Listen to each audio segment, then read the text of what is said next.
Hello, friends. Hey. Hey!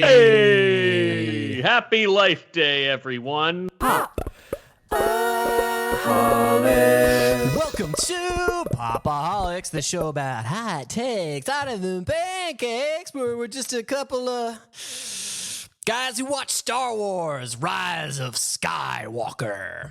See that some people are calling it Rise of the Skywalker on Twitter. That's incorrect. Quite a few, actually. It is Rise of Skywalker. Right.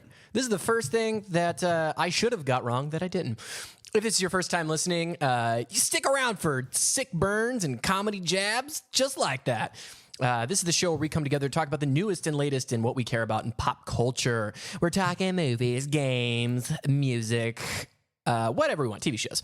And this week, oh my God, it's very exciting. I expect we have a lot of first-time listeners because this is going to be our Rise of Skywalker conversation. And everybody loves the Star Wars. Everybody loves the controversy around these films. What are your hot takes, bro? Give them to me! Well, you're going to have to wait or skip, I guess, to when we talk about it. I wouldn't be doing this if it wasn't for my two best buds. Chris Conkling. And Brian Dupree. Happy holidays, everyone. Yeah, Merry Christmas. Happy holidays. Happy Life Day. Happy Life Day. I stole your nerd reference there. I don't care. I'm glad you said it. It makes me happy to hear you say it. So what we do on this show is we talk about what we've been consuming for the week, the latest news. We have a weekly poll, and then we're going to get right into our main topic, which is our Rise of Skywalker spoiler-free and spoiler discussion. A lot of hot takes coming your way. But we're going to start the way that we always do, which is with Brian's Wacky News Corner. All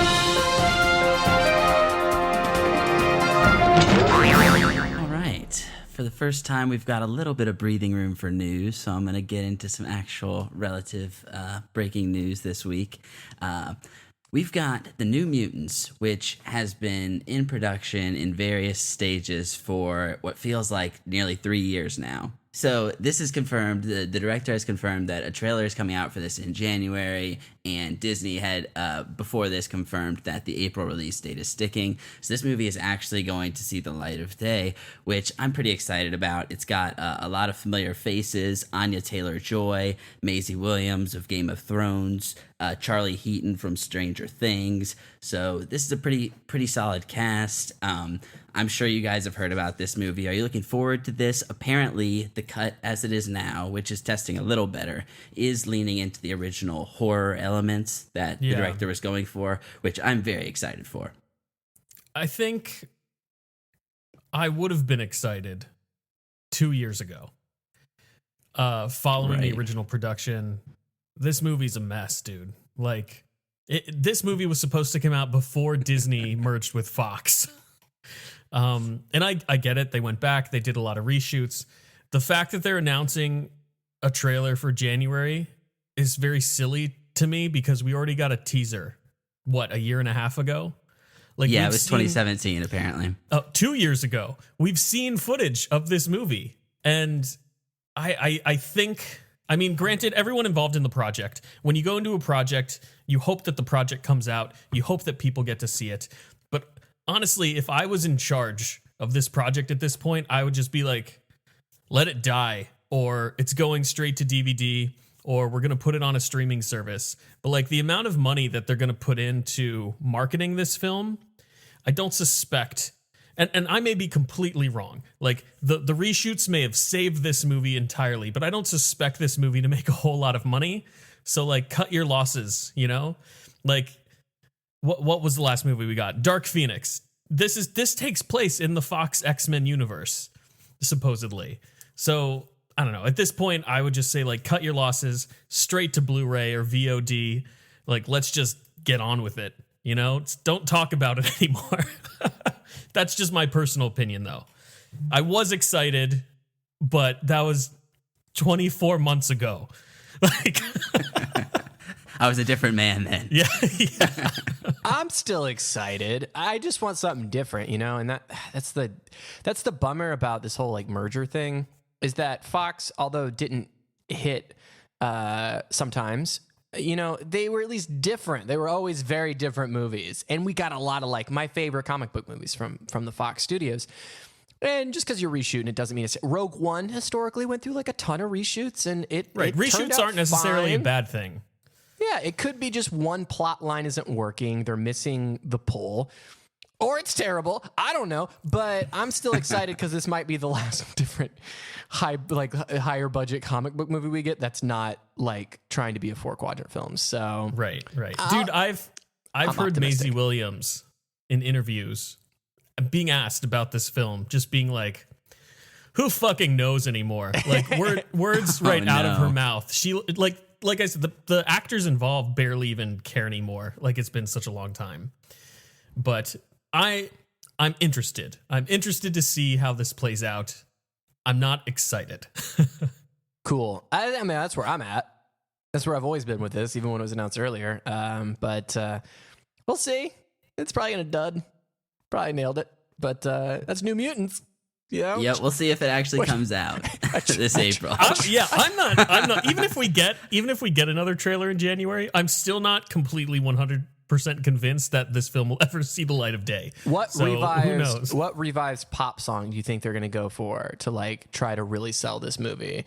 I'm gonna say "Hit Me, Baby, One More Time" by Britney Spears. Just like a really creepy version of it, like something real cheeky right from the two. They're just like, all right, this is our Hail Mary. It's gonna be like, my loneliness is killing me, and then oh my god, dude.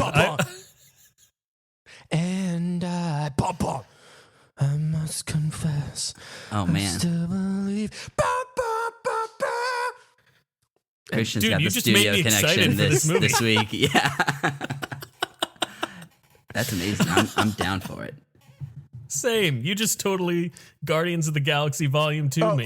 Hold on. I just got an email to my production account. Oh, they want me to compose the Britney Spears cover.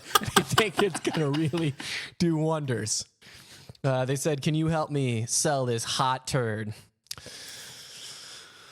Oh, we're already starting off real optimistic, boys. This is already it's already not. I don't. Speaking of hot turds, I'm setting you up for the next piece of news. Brian. Incredible segue. So, Cats, as many on the internet have long expected, has not had the best opening this weekend. The last projections I saw were around 11 million worldwide. And this was a $100 million movie that is now going into CG updates that are going to be redistributed to theaters, which I imagine is not going to be cheap in itself. So this movie is digging itself in deeper. They think they can save it. This is a very interesting thing. I don't know how you guys feel about this, but I got to see this. I got to see this dumpster fire ASAP. Before it gets like possibly better. If you just read the Rotten Tomatoes or Metacritic like blurbs, it's like people are describing it as something that they don't regret seeing because it's like a fever dream of like what the fuck is going on in this movie. That like I kind of want to go see it as soon as possible before any updates, just to get like that full experience, like untainted, because I don't know if it's ever going to be watchable. I was listening to the soundtrack and oh god, I never have liked the cat. It's almost like an adult version of the Goofy movie soundtrack, which the Goofy movie is probably playing off of this era of Broadway, but it's kind of like, the songs are always like, and I'm going to bed, it's a lot of that going on. So I've never loved the music of Cats, but I am more interested now to see it more than ever. Yeah, I'm solely interested in seeing this movie for, like you said, how much of a dumpster fire this thing is. And from what I've heard, like I heard that even at the premieres, like people were holding back their laughter until they couldn't anymore. And it was just like the audience just laughing at the movie. And that's not something you want as a content creator. I think it means that effective cinema was made. It just was not made in the intended way. That's a classic Room situation. That's so great. I love those pieces of art that are just put out there in the world and they just become something of a life of their own. And the fact they're trying to ruin that, I think we should petition. I think we should start a movement. Keep Cats pure. Don't fix the CGI. You know, I mean, I'm they had to have seen interested. this coming. There was so Yeah. much shit around when the trailers, but everybody was like, "This is scaring me." How did they not believe what everyone was saying online? At least the people, the Sonic producers, like wised up, and they're like, okay, let's do exactly something what I was before we gonna put say. this thing out. But Yeah. It's they almost just went for it. It's almost like I think that it boils down to one thing that I've observed just from the trailer, is that they don't have rules about nudity in this universe. Like, I already knew there's a fundamental problem because some of the cats are fully clothed, some of them don't have pants, and some of them are naked. Like, from what I remember in the trailer, some of them are wearing full outfits, some of them don't have pants, and some of them are naked. And I think when you throw all rules of society out the window that way, not to our, we've got many listeners in the nudist colony, but I think they'd even declare that in any good fiction, you got to have rules on what the characters expect from their, sexuality and nudity. Am I off base here? Do you guys follow my logic? They're cats, dude. Like, I get what you're saying, but I honestly think like any article of clothing is supposed to represent like different types of fur in some way, considering that all the characters are cats. So like, yes, they might be wearing a coat, but it's because they're supposed to be like a fluffier cat than like your standard like American short hair or something. I can't believe I'm reading this much into the fucking Cats trailer, but like they're all cats. So I don't know if like articles of clothing are supposed to be actual clothing. Either your Do you cats get wear what I'm pants saying? or they don't. Cats don't wear pants, Christian. I'm gonna say it here. Hot take. It's like if okay, so in the universe of like the Disney characters, you have one character, Donald Duck, who does not wear pants, and it's funny because we can talk about it. But what if like Minnie and Mickey aren't naked, and suddenly Goofy shows up with like trousers on? It's like, why is the mouse like all the ducks are that way? Like all the species obey the same rules. It's not like some of the ducks have pants, except for Pluto, who's strangely a dog in a world where there are also sentient dogs walking around. That's a whole nother thing. But I think the rule is if you're going to clothe the animals, you can't sometimes not clothe the animals. I think that breaks the rules of the like why. Oh my God, I can't believe we're going. I this think deep all into- our listeners agree that clothing consistency on animals is a key to any successful They're wondering. venture. I thought I clicked Rise of Skywalker review. What the fuck are these assholes talking about? Cats with Tricked you up. Merry Christmas. All It's right, a Cats so review. That's Cats. We're not selling it here. We're just going off the rails as usual. I thought it was weird when we found out that Gerwig, our main protagonist cat, was the daughter of Yoda. That was a huge Gerwig? reveal. I don't think it added anything. Is that the name? No, it's like what's the one song? They have a song. You guys aren't familiar with Cats. It has a song that's like Gerbil. It's not Gerbalicious. All right, Brian, can you close this out? I think it was Fergalicious. You got it. It's F-U-R-R though. It's not Fergalicious. That's not a thing, Brian. I think that was it. I'm pretty sure. Gerbalicious. That's what I thought. I was like, we just going. Yeah. Jellicle is the name. Jellicle. Or maybe that's just Jellicle Jellicle song cats. for Jellicle cats. I don't know. I don't know what Jellicle means. That's good. I don't think anyone does. All right, let's get out of here. That's Cats out now. If you want to see it before they push out, just to get a comparison, or if you want to see a potentially better, I can't imagine it's going to get much better than it is right now, unfortunately, with this one. But that's Cats in theaters now. Something that is coming out this week that I am really excited about is Greta Gerwig's new movie, Little Women, which is based off of the 1868 classic by Louisa May Alcott of the same name. I actually just started reading this book today. There was a 99-cent Kindle version of it. It may be in the public domain, but Kindle just makes it super easy. So, yeah, this movie stars Saoirse Ronan, which I apologize if I'm butchering her name, Emma Watson, Florence Pugh, Timothy Chalamet, Laura Dern, Meryl Streep, all-star cast here. Yeah. Saoirse Ronan. I guess that's it. That's a decent way to remember it, actually. So this is a movie about a set of sisters that takes place between a period of their childhood and a period of them slightly older. And my understanding is this movie kind of plays with the time, because I think book one in Little Women is all the younger side, and then book two is the older characters. So they kind of intersperse the narrative to show different things about the characters. And apparently, from what I understand, one of the characters who you come to kind of despise throughout the book gets a little bit of a better depiction here, because you see her as an adult more so, and understand her more as a child as you get a little more context. So this one, I'm sure you guys have heard about this one. Lady Bird was one of my favorites the year it came out. I am very high on Greta Gerwig right now. So you guys looking forward to this one? Yeah, I definitely think this is going to be a good movie. Much better than Cats. Yeah, no doubt.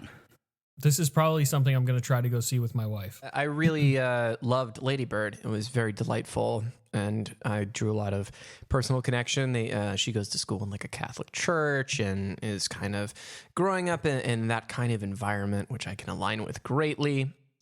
So Greta Gerwig is her name, right? She has proven herself. Greta Gerwig, yep. An incredible filmmaker on a tight budget. So yeah, I think this is exciting. I don't know if I'm going to go to the theaters for it, but maybe, hey, Chris, maybe double date it. Let's do it. Double date time. I think it's perfect for that kind of movie. Or we can drop off the ladies to go see Little Women, and we can go see Cats. You know what? That sounds like an even better plan.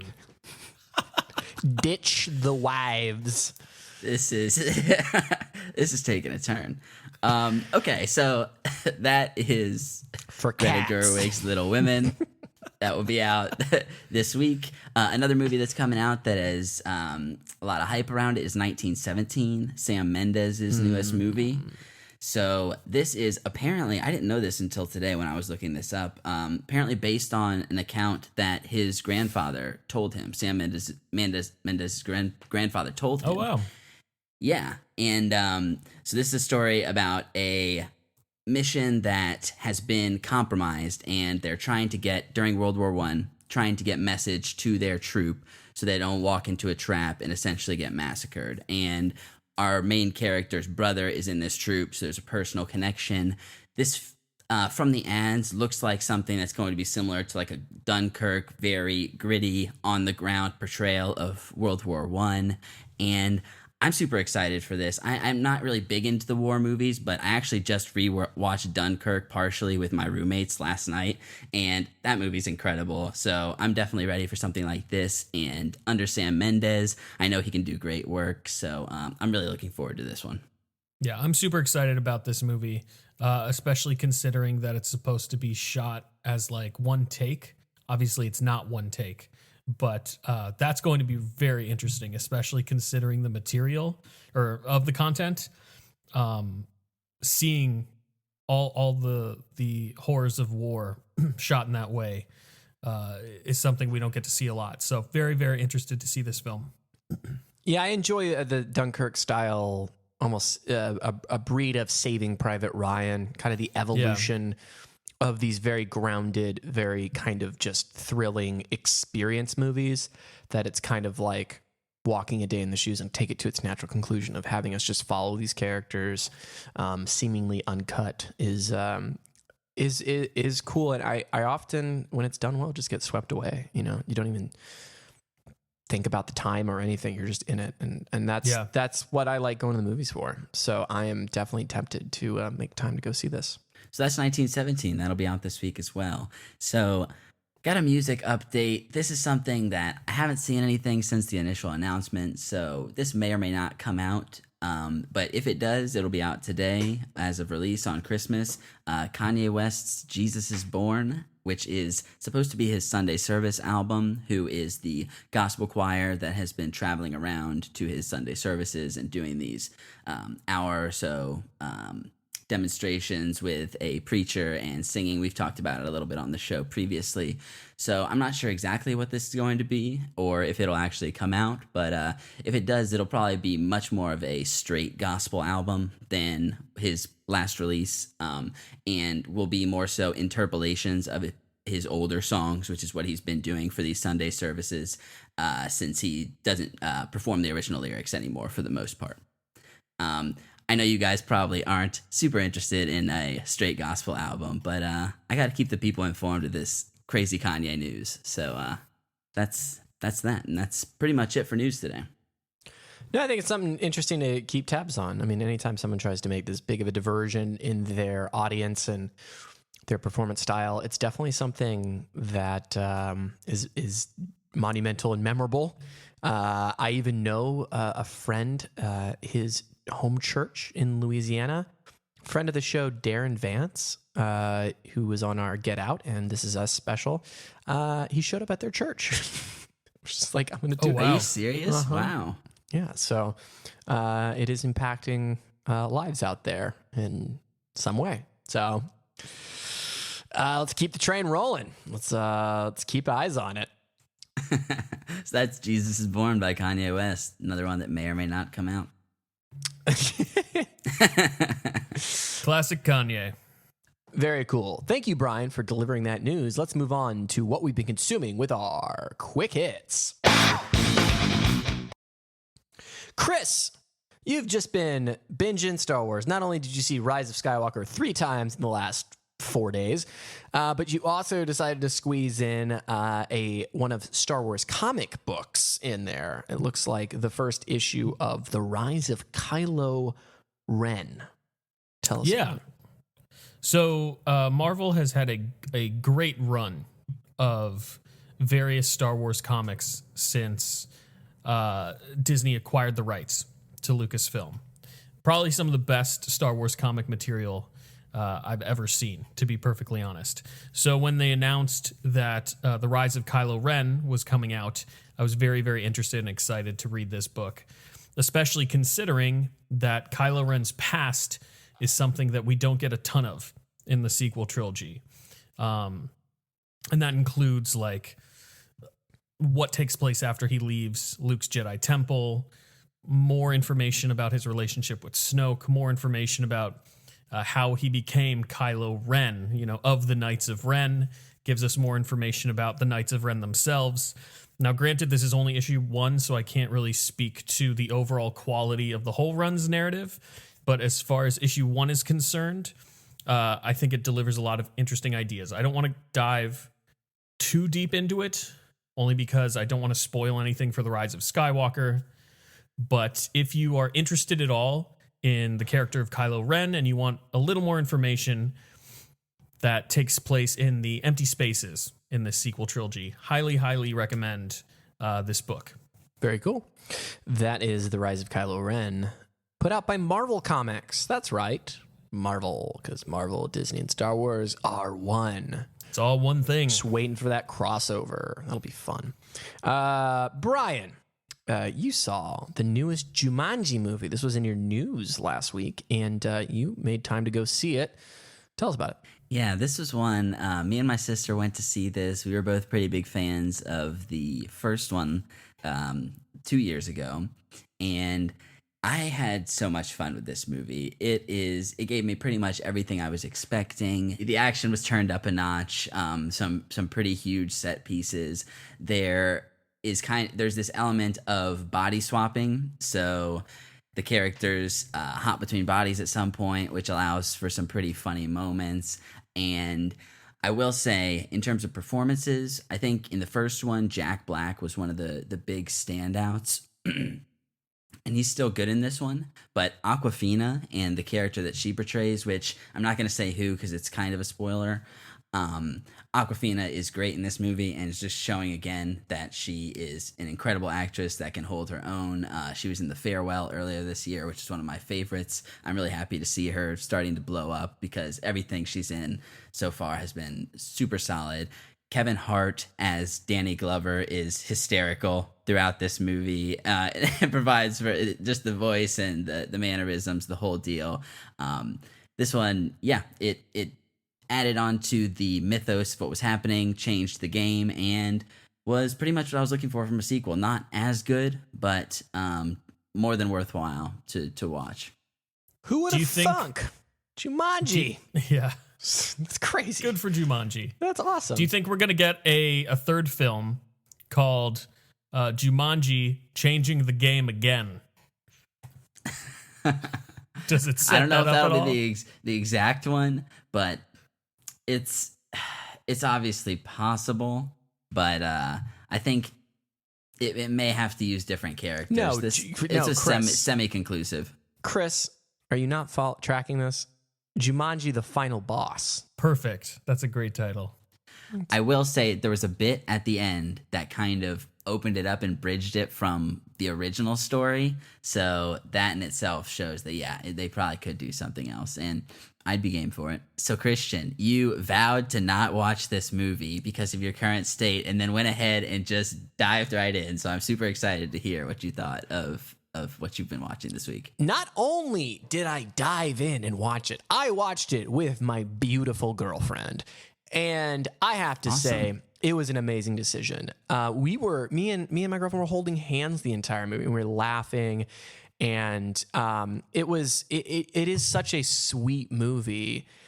It has moments of like, wow, it's like divorce is terrible. Like throughout, they never make it seem like divorce is fun at all, and there's drama throughout.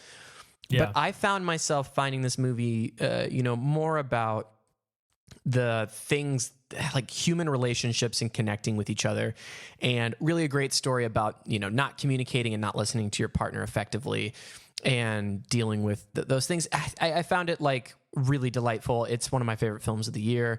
Adam Driver and Scarlett Johansson, hands down my favorite performance from her ever, bar none. She's incredible in this movie. She has a hell of a monologue she has to deliver, and it just proves that the filmmaking, the dialogue, and the just the overall like movement of all of it is just so organic. And it, like, even though this movie is like 2.5 hours long, it's a pretty long movie, and I wouldn't say it flies by. There's not a lot of action set pieces, but it really is so human and so real and like so amazing. I so enjoyed this movie. This is exactly a movie I needed at this time. I can't believe I was worried about watching it because it's just so good. I started watching. I was so excited with it that I started watching Noah Baumbach's like other film, While We're Young.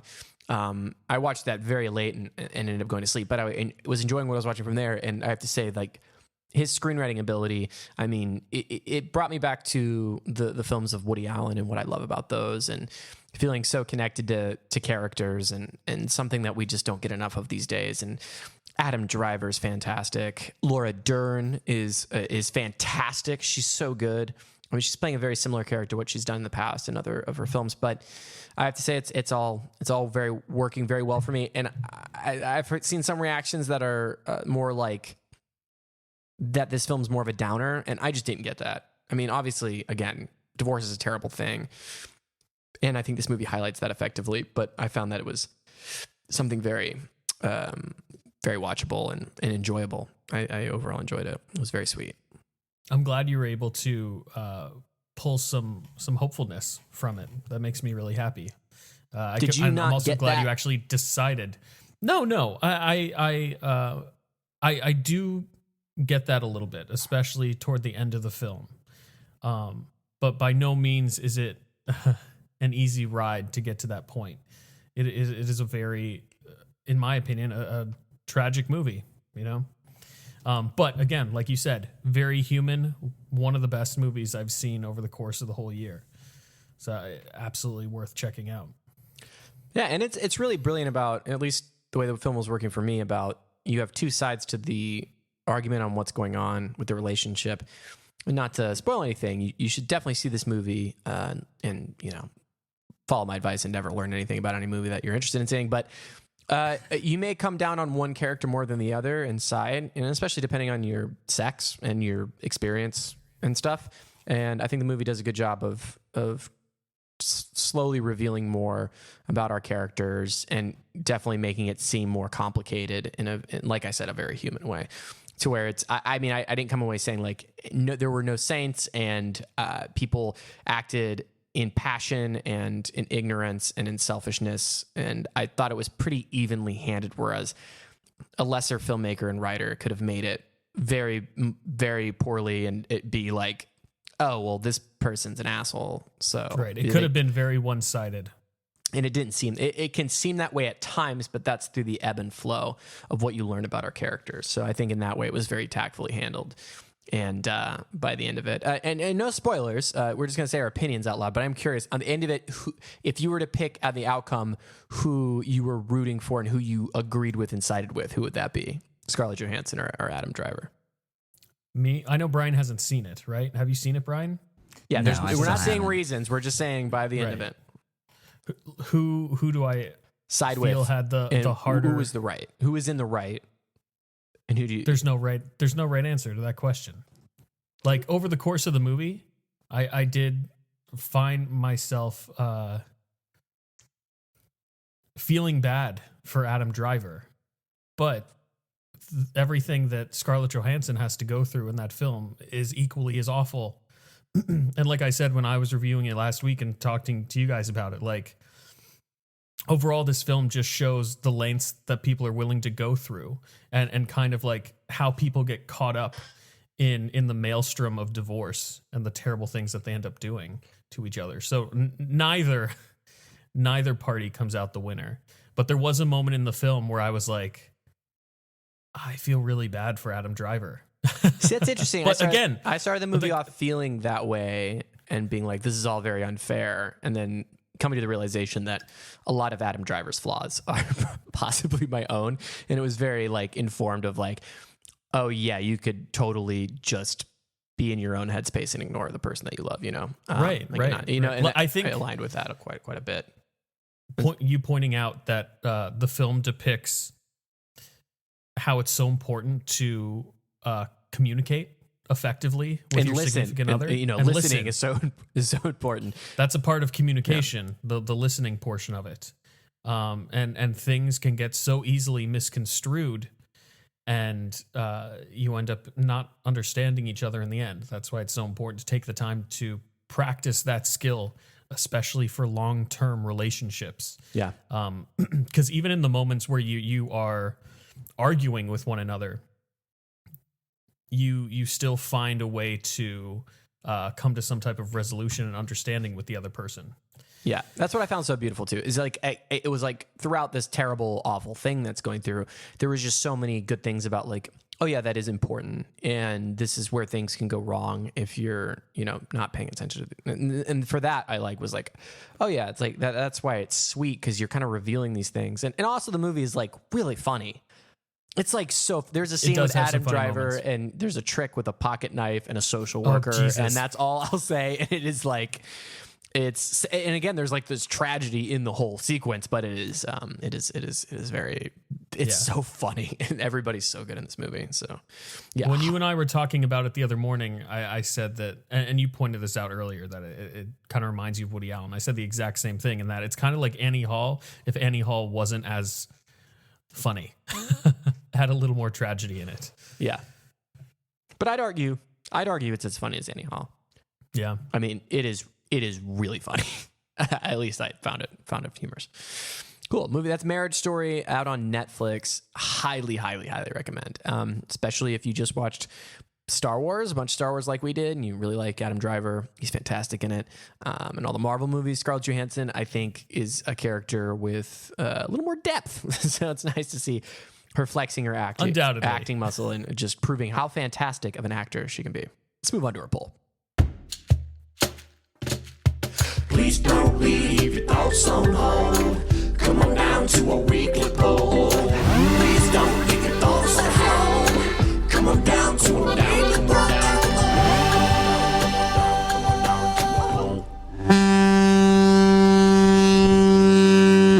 How's it going, guys? Welcome back to the Pop-O-Holics Weekly Poll. Merry Christmas again. I hope all of you are having a safe commute to wherever you're going today. If you are choosing to listen to us on Christmas Day, the day that this episode airs. Last week, as our loyal listeners know, we talked about the first two films in the Disney Star Wars sequel trilogy, which are The Force Awakens and The Last Jedi, the latter of which is a very controversial film. And this sequel kind of has two main characters in it. We have Rey, we have Kylo Ren. So considering we were talking about the sequel trilogy, we wanted to know which of those two main characters you thought was more interesting. Which one do you care more about? And I can see people landing on both sides of this particular poll.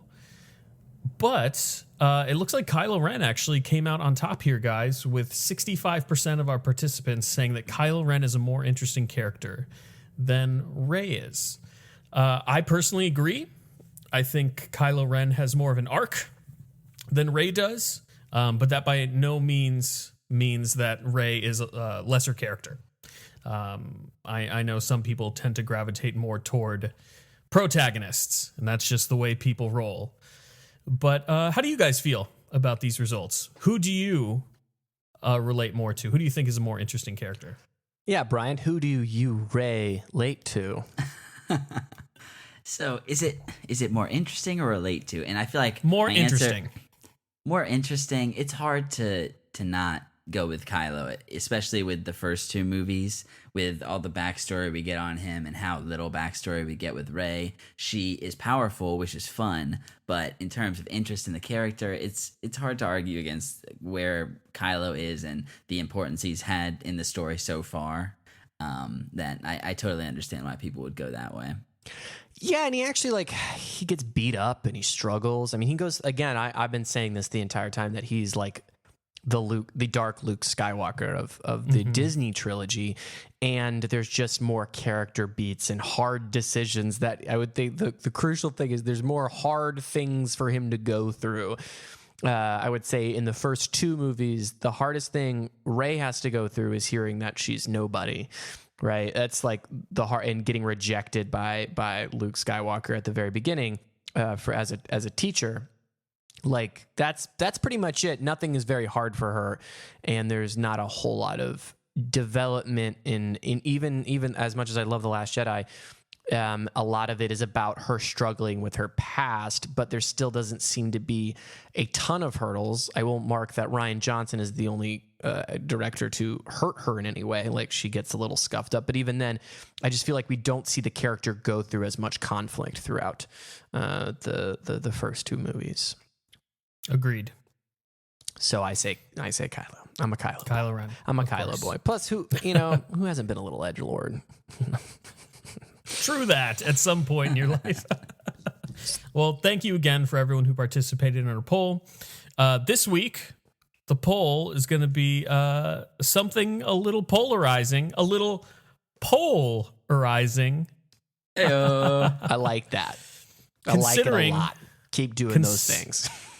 Considering that we are reviewing The Rise of Skywalker today, this week's poll is going to be, which movie did you like more? The Last Jedi or The Rise of Skywalker? We just want to set our group on fire is what we want to do. Let's watch it all burn down. Hear how much people Burn hate it. Rian Johnson. Kill it if I'm you so have to. excited. My favorite director. It's going to be so good. But we are very interesting to hear your takes, especially after seeing the most recent Star Wars film. Please remember to be courteous in the comments section if you do engage with others. We here at Pop-O-Holics don't tolerate internet bullying. Am I right, guys? We're a friendly crowd here. Oh yeah. And if you do set something on fire, at least try to be funny, thorough, and prove your points. You know, I want to hear that sucks. This sucks. That's no fun. Tell us the quabbles and the way that you felt and the things that made it for you. Right? I want to hear those things. You can find us on Facebook for that poll. Follow us on Twitter and Instagram. We do lots of fun things on our social medias. Join the group. It's a lot of fun. If you have any personal, professional recommendations, you want someone to be a guest, you think someone would be perfect, you just want to reach out to us, you can always hit us up at the email address, which is popaholicscast@gmail.com. Again, that's popaholicscast@gmail.com. We love hearing from our fans, our loyal listeners. We also would love for you to leave us a 5-star review. It really helps out the show a lot, as there is no way of currently directly giving to us. More to come on that, but that really is the best way you can say thanks for the show.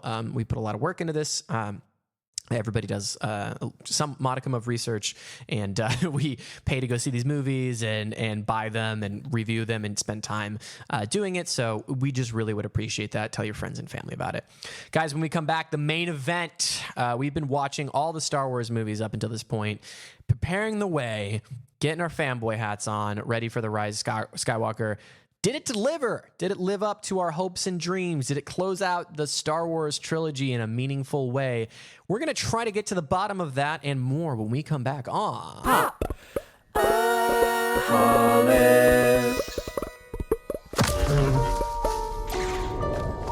It's an instinct.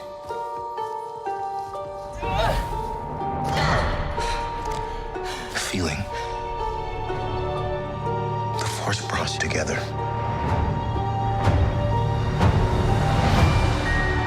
We're not alone. Good people will fight if we lead them. People keep telling me they know me. No one does. But I do.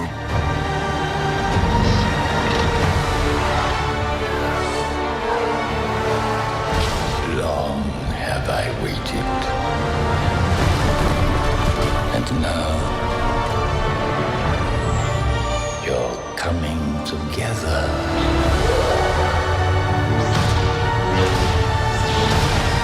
Is your undoing. What are you doing there, 3PO? Taking one last look, sir. At my friends. Just take a second to admire John Williams' brilliant score. Dude's a legend. Throughout all these movies, no matter what we have to say about everything that happens, John Williams always coming through. It is what unites all Star Wars fans alike, is that John Williams is the best. Guys, when we talk about this movie, we're going to start off talking our spoiler-free opinions about the film very broadly. I'd say if you don't want to know anything, watch the movie and then go through this. But we will be vague. We won't be spoiling anything that you didn't hear in the trailer or any major plot points. Then we're going to go into spoilers. We're going to talk about what we think this movie's about and does it matter to the movie. We're going to talk about what the trilogy, this new Disney trilogy is all about and kind of compare that to what we've previously seen. Talk about, does fan service mean good storytelling? What is fan service? What's good fan service? What's story-related fan service? Is there a distinction? Does it matter? What is a more Star Wars? What is a Star Wars movie, and what is it wasn't much of a Star Wars movie? We're going to talk about if it's a satisfying conclusion to everything we've seen, and we'll letter grade this bad boy with our thoughts. Now, before I go into this, I do want to say this is pretty early impressions, and I saw this movie yesterday morning. Chris, thanks for going to see it with me. No problem. Chris has seen it 3 times. I've had about a day and a half to really try to sit with it and read as much criticism, review, gauge friends' reactions, and seek understanding with how they came to those conclusions. And Brian, I believe you've only seen the movie once. Is that correct? Yeah, that's right. So that's the agenda today. And just another preface, I want to start by quoting from one of my favorite films, The Last Jedi, which probably will tell you a lot about how this is going to go from my perspective. But, we fight to save the ones we love, not destroy the things we hate. That is how we win. And I want that to color the conversation with especially how I may be approaching some of the things that I was feeling during watching this. I think that's an important takeaway. And understand this is a movie, and this franchise is beloved to a lot of people. We're big fans of Star Wars here in varying degrees. And we're trying to understand it, talk about what we like, some things we didn't like. And that's how I'd like to start off this thing. Is that fair, boys? You like that? Sounds good to me. Wonderful. Sounds good to both of you. It's great. Chris, you've seen it 3 times. That means your opinion's more valid. You're the biggest Star Wars fan. I feel like your opinion is the most important. I'm not being pedantic. I really do mean that I believe you should start things off because I think that you have the best insight and feeling and you've seen it the most times. Give it to us. Your spoiler. You've also got a stormtrooper that's nearly about to attack you, so you're very brave as well. Yeah, the Sith trooper's slowly creeping toward me. You deserve this. We should have gone live with this. Next time. Next premiere, we'll do it. Because I wish the listeners could see that stormtrooper hanging on your mic. That's adorable. If only we had a YouTube channel and recorded all this video. Okay, so as Christian mentioned, I have seen this movie 3 times over the last 4 days. And I'm just going to briefly go over like you might have seen this movie more times than like John Boyega. John Boyega. It's possible. It's very possible depending on what his schedules looked like over the last 4 days. But I'm just going to kind of go over each individual viewing, if that's okay with you guys, to give you a clear understanding of how I feel about this movie, what my spoiler-free opinion is of this particular film.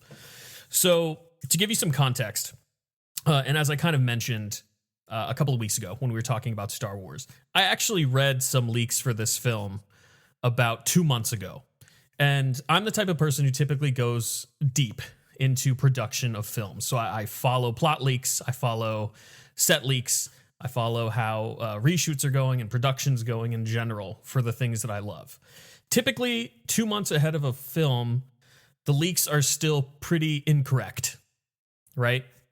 However, these leaks were like 100% correct for the most part. So I already knew the basic plot of this film walking into it opening night.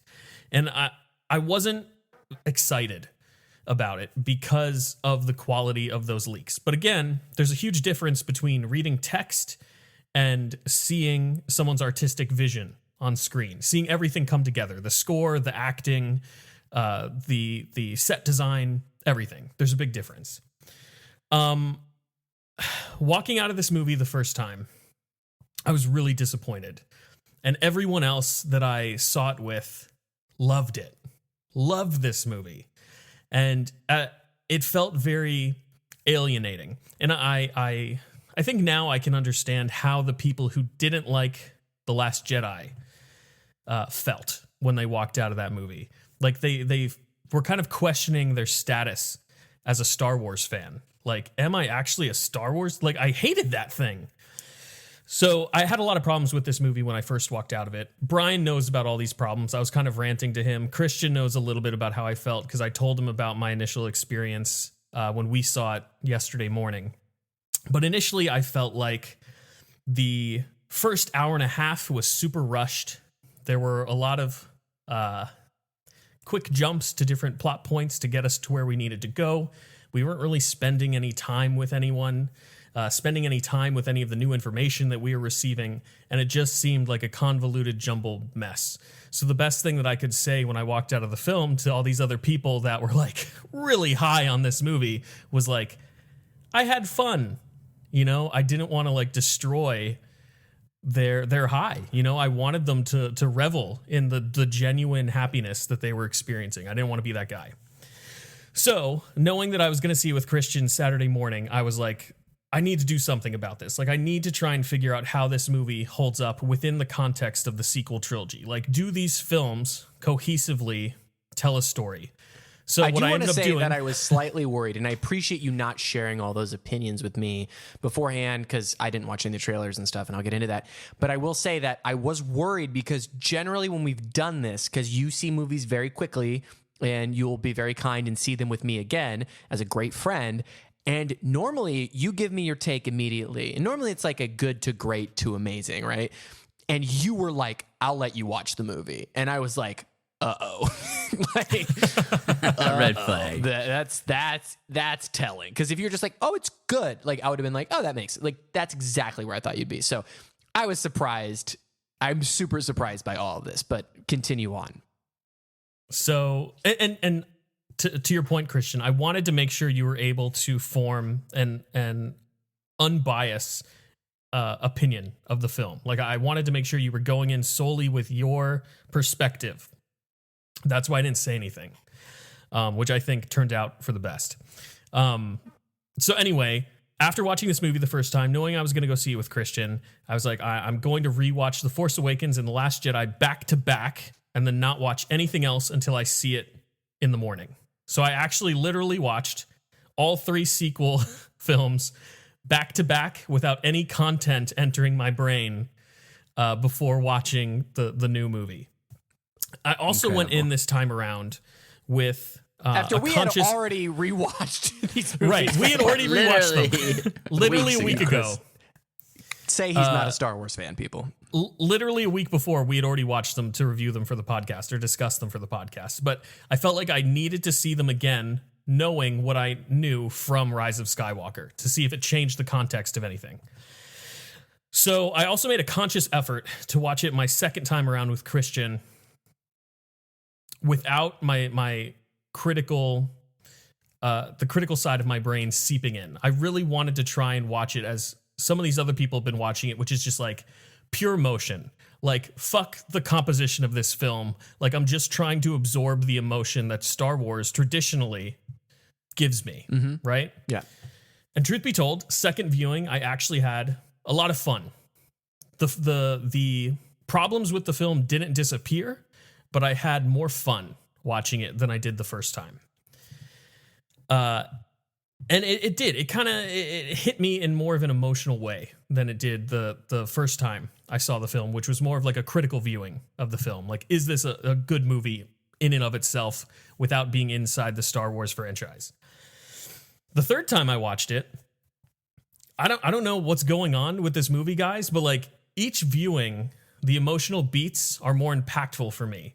Again, the problems don't disappear, but like I feel more emotion when I'm supposed to feel emotion, which is something that didn't happen during that first viewing. So that's kind of like my general spoiler-free opinion of this film. Like, it has its flaws, and it's by no means like, at least the screenplay, it's by no means a well-constructed screenplay.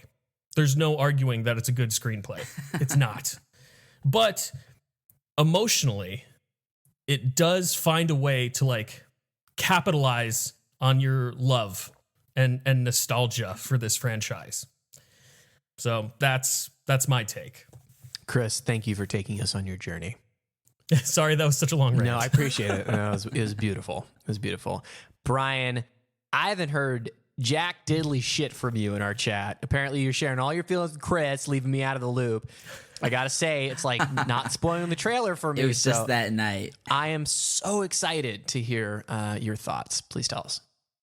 So, first and foremost, I know we've said it throughout this sequel trilogy, but the CG here on the ships and the planets is nearly perfect to me. And I don't have a super trained eye, but everything is just looking so incredible that, coming from the spoilers recently, it's leaps and bounds ahead, and it just feels like they can do anything with it at this point. So visually, I think this movie is amazing, regardless of how you feel about the plot and the justified issues people have with it.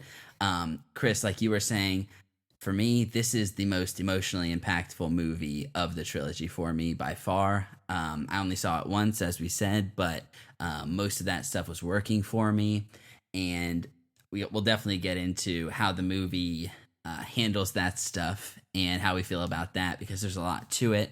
But at least the first time through, the emotional stuff was really working for me. The character arcs, I was really happy with where things turned out. There was a couple of little left turns, a lot of new force power stuff introduced that maybe if you've been watching The Mandalorian, you've been semi-introduced to as well. But I was really, really happy with that. I think the recontextualization of the Force from this trilogy was kind of locked in with this one, and I definitely want to get into that later on as we get into spoilers. We get a new droid, which is always fun for me. I thought it was very simple and very fun addition that had some just like kind of surface level laughs that were enjoyable.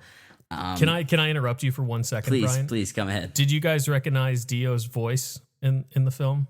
It was James Dio. James Dio. No. That new droid is voiced by J.J. Abrams. Oh, I did not notice that. Yeah.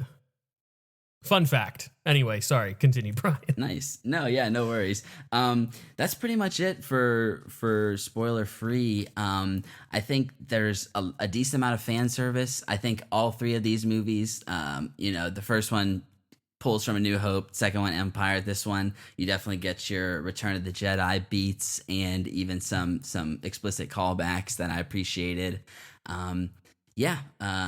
I think I was probably the most positive about this movie coming out, at least at this point for us three. But I'm definitely excited to get into it with you guys.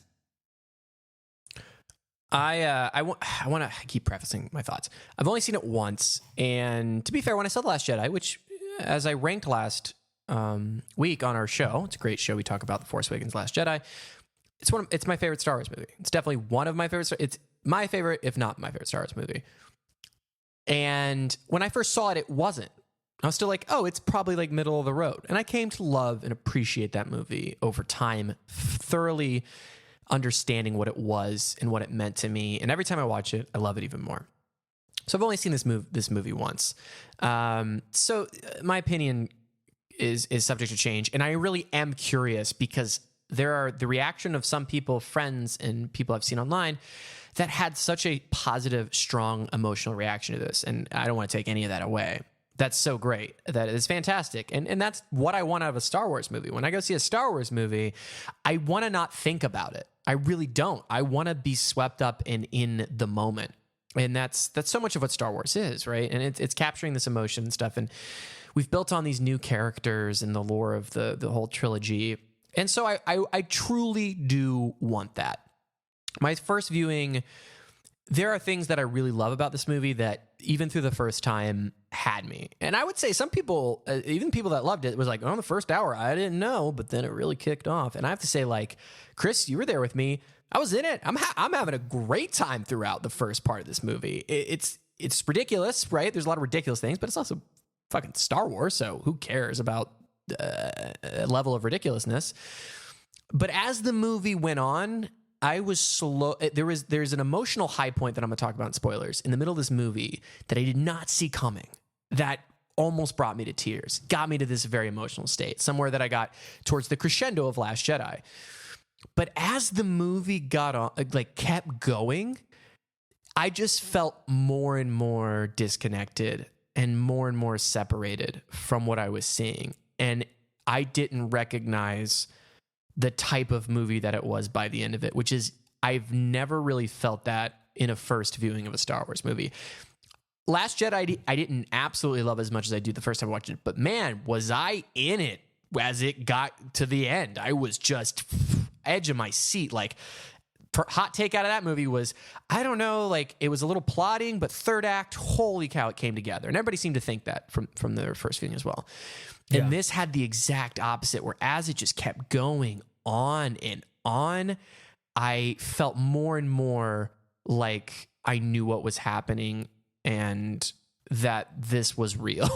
Like this separation of my emotions. And that's really my quote unquote hot take of how I felt. I just didn't fully enjoy it. There's very, very amazing work being done across the board that I'll get into. Performances, overall great, visual effects. When they're doing good things, it's very good. And even when it's something I don't understand what's happening, it still looks fine, right? And so, and then the score by John Williams is honestly the only thing I could like hold on to, like a floating piece of wood in a tidal wave storm. I'm just grasping onto it, trying to hold on to where I'm supposed to be at emotionally. And to me, that is disappointing. It's disappointing that it lost me. I'm very happy for people that felt like a good conclusion. But there was just too many things that kept throwing me off and destroying my boat of fun and enjoyment. And again, I was ready to have fun. And the fun things I think are fun. This movie moves at a clip. And because of that, because it's trying to do so much emotionally, so much with the lore of Star Wars towards the end, if it's moving so fast that if you get off at too many points, I think it leaves you behind. And that's just how I felt. I got a D in screenwriting when I went to film school. I want to be very upfront. My mastery of the craft is not good.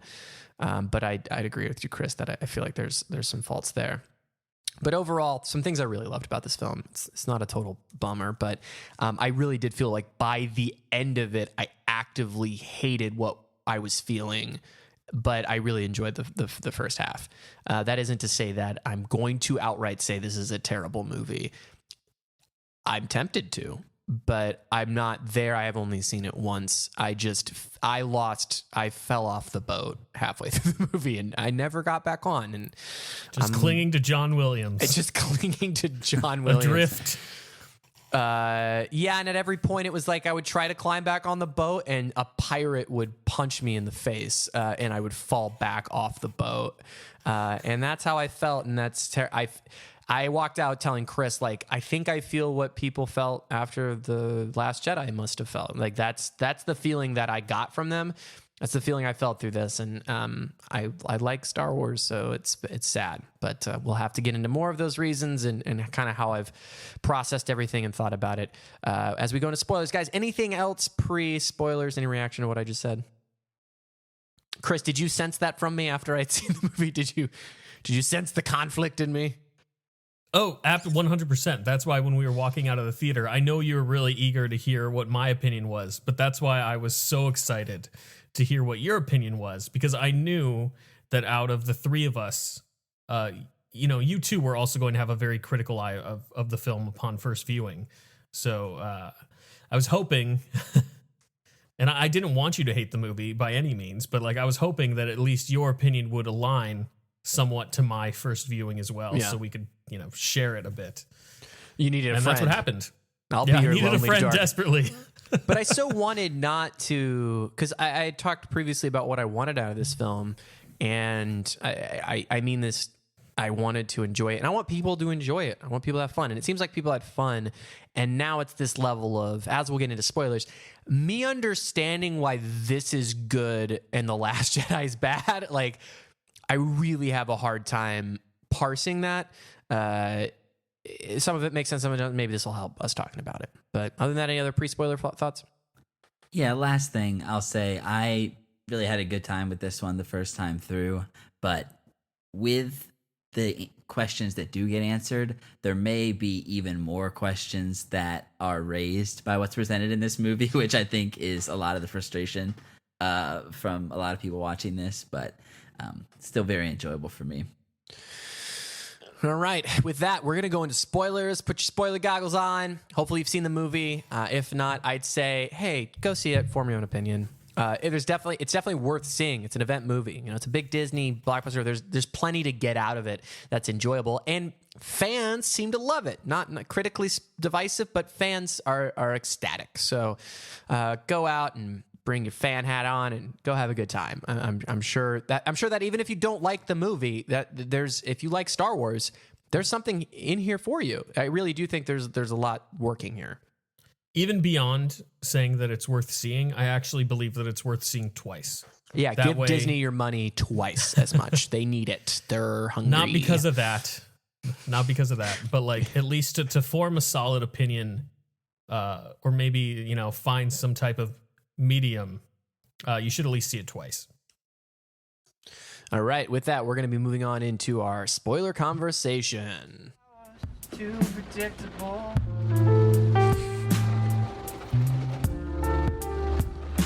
Spoilers. Ooh. Thought I'd use some sad emo chill hop that I made to transition us into that. All right, guys, perfect. Spoiler free. What's our spoiler post discussion conversation here? Let's start with a big reveal. I think the big reveal of what this whole trilogy has been asking is who's Rey's parents. We got a Kylo Ren response in The Last Jedi. In this one, we learn that Rey is Palpatine's granddaughter. When I had heard this information, the way that it was delivered, the only thing I could think of is who fucking cares? Like, oh, wow. Okay. What is that? Okay. Well, and I wanted to say that and I was like, all right, let's see what it means for the story. And there's nothing going on with Palpatine. This is my first, I don't want to come out. God, I don't want to come out the gates with like an angry thing. Okay. We're leveling here. I don't see, and maybe you can help me, Chris, you've seen it 3 times, the correlation between where Palpatine is, other than just the one note that he's bad, and Rey's lineage that really matters. Other than maybe she's like, I guess from talking to people, it's that she really does have this dark past that was hinted at in like The Last Jedi of her going straight to the dark, and she's really struggling with it. and she's darker than she ever knew. Is there more that I'm missing here with that, or what are the implications of this other than her insane power level? No, I think you're taking in that information correctly. Palpatine here. I didn't want to start with negative things, but after the 3 viewings, Palpatine is still really the only thing that I'm struggling with accepting. Palpatine's return. But he is a plot device. He's a plot device in this screenplay. It's a way for Rey to come to terms with the fact that, like, genetically, she is more attuned to the dark side, which is something, like you said, she's been struggling with over the course of this entire trilogy, especially in The Last Jedi, where she seemed to have an affinity for leaning toward the darkness instead of the light. You know, she, again, is our protagonist, and she's supposed to be, you know, a light side user, a Jedi, but, like, she seemed to gravitate toward the darkness. Making her Palpatine's granddaughter is just a way to challenge her more when it comes to choosing the light over the darkness, which is kind of Kylo Ren's. It's an opposite path to Kylo Ren, and I think Kylo Ren's path, Ben Solo's path, is handled a little more tactfully and better over the course of the whole sequel. And because trilogy. we got that revealed so early, even in The Force Awakens. Force Awakens, we learn where Kylo Ren comes from very early. I think it points to maybe a bigger issue with the way the trilogy has been set up with Rey. And that's kind of where, like, I'm like, okay, are my quabbles with this movie, or is it with kind of how it was handled throughout the trilogy, if we're looking as a whole? And it's kind of like, yeah, Kylo Ren's works because we know where he came from, and they built so much story and backstory on how that journey got him there. And Rey's, because it was opened up like a mystery box of, like, what's going on with her for fucking 1.5 movies. You know, there was no time to develop why she was the way she was. It was like this blank slate that stayed blank up until the end of Last Jedi. And then this movie proceeds to go like, but wait, there's more. And it's throwing it. Yeah. Anyway, I could go down a long rabbit hole, but yeah. To make sure we try to stay a little more positive during this review. One positive thing that this reveal does for Rey as a character is that it does now make a little more sense as to why she's so overpowered. Sure. Right? Palpatine is one of the strongest Sith users or dark side users that has ever existed. He's one of the strongest Sith. So just by way of being his granddaughter, it makes sense that she's able to she's basically a prodigy, right? She's able to do all these different Force things not to easily. Again, I know you want to be really, but just looking at it, even on a lore, I'm not saying it fixes it completely, because I want to try to argue these things from like a lore perspective.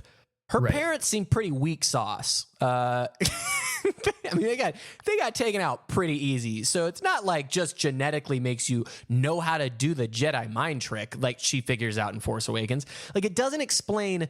It explains power level, but it doesn't explain training, right? So it doesn't really solve for X there. Yeah. No. Okay. No, I didn't say it fixes it. I said that it makes it a little more understandable. But it makes it a little bit better. But again, it also brings up, why do her parents just die like punks? You know, like if it's genetic and again, this is like my conflict is the Force or the Last Jedi leads us to go into this. Hey, like these things can happen with anybody, and it's democratizing the abilities of the Force, right? That's kind of where the ending of that movie is leading. And this goes, nope, all genetic, super powerful. But then the movie contradicts itself by making her parents trying to stay with the thought that they're nobodies because they made themselves nobodies, yet they have no abilities whatsoever, even though it's supposed to be all genetic. Honestly, those are all assumptions. Like everything you're saying about her parents are assumptions. My assumptions are based on the only thing we see in the thing is they're saying, hey, stay here, we're leaving, and then them dying very quickly. Yeah. So I just want to point out, and this is actually something I realized after seeing this movie a third time. And I think a lot of people, I would hope that a lot of people kind of feel the same way or have acted the same way when it comes to these films and trying to fill in the gaps. It's like a lot of people watching these movies have made assumptions, and it just so happens they're the incorrect assumptions. Like what we get on screen isn't what you thought was going to happen. For instance, that's why while we're talking about this, I really do want to try and avoid assuming things, assuming empirical facts that we aren't given within the context of the story. Whether Rey's parents are powerful or not, we don't know. It doesn't matter. We're not given it. Is that a problem with the screenplay? Absolutely. But I don't want to assume bad things about the lore of Star Wars solely because it's a gap. I know, and this is where I've gotten into a lot of conversations with people that like the movie and that are like, well, if you know, and I've said this throughout, which is like, well, if you know the canon of this, then it kind of explains away this plot hole. And I don't want to talk about like plot holes or plot devices. I'm talking about the movie as it's presenting itself to me, which is the screenplay thing. And sorry if I'm making that assumption, but it really doesn't. I don't know. Again, it doesn't really tell us why she knows how to use the Force the way she does. So it doesn't really solve for X in that way. Right. Papa Palpatine was just a real douche at family gatherings, going on about the supremacy of the Empire and trying to get Rey to do, a lot of battle training from a young age. So the parents they're just fed up with it. I think that we're fed up. We're taking her to Jakku.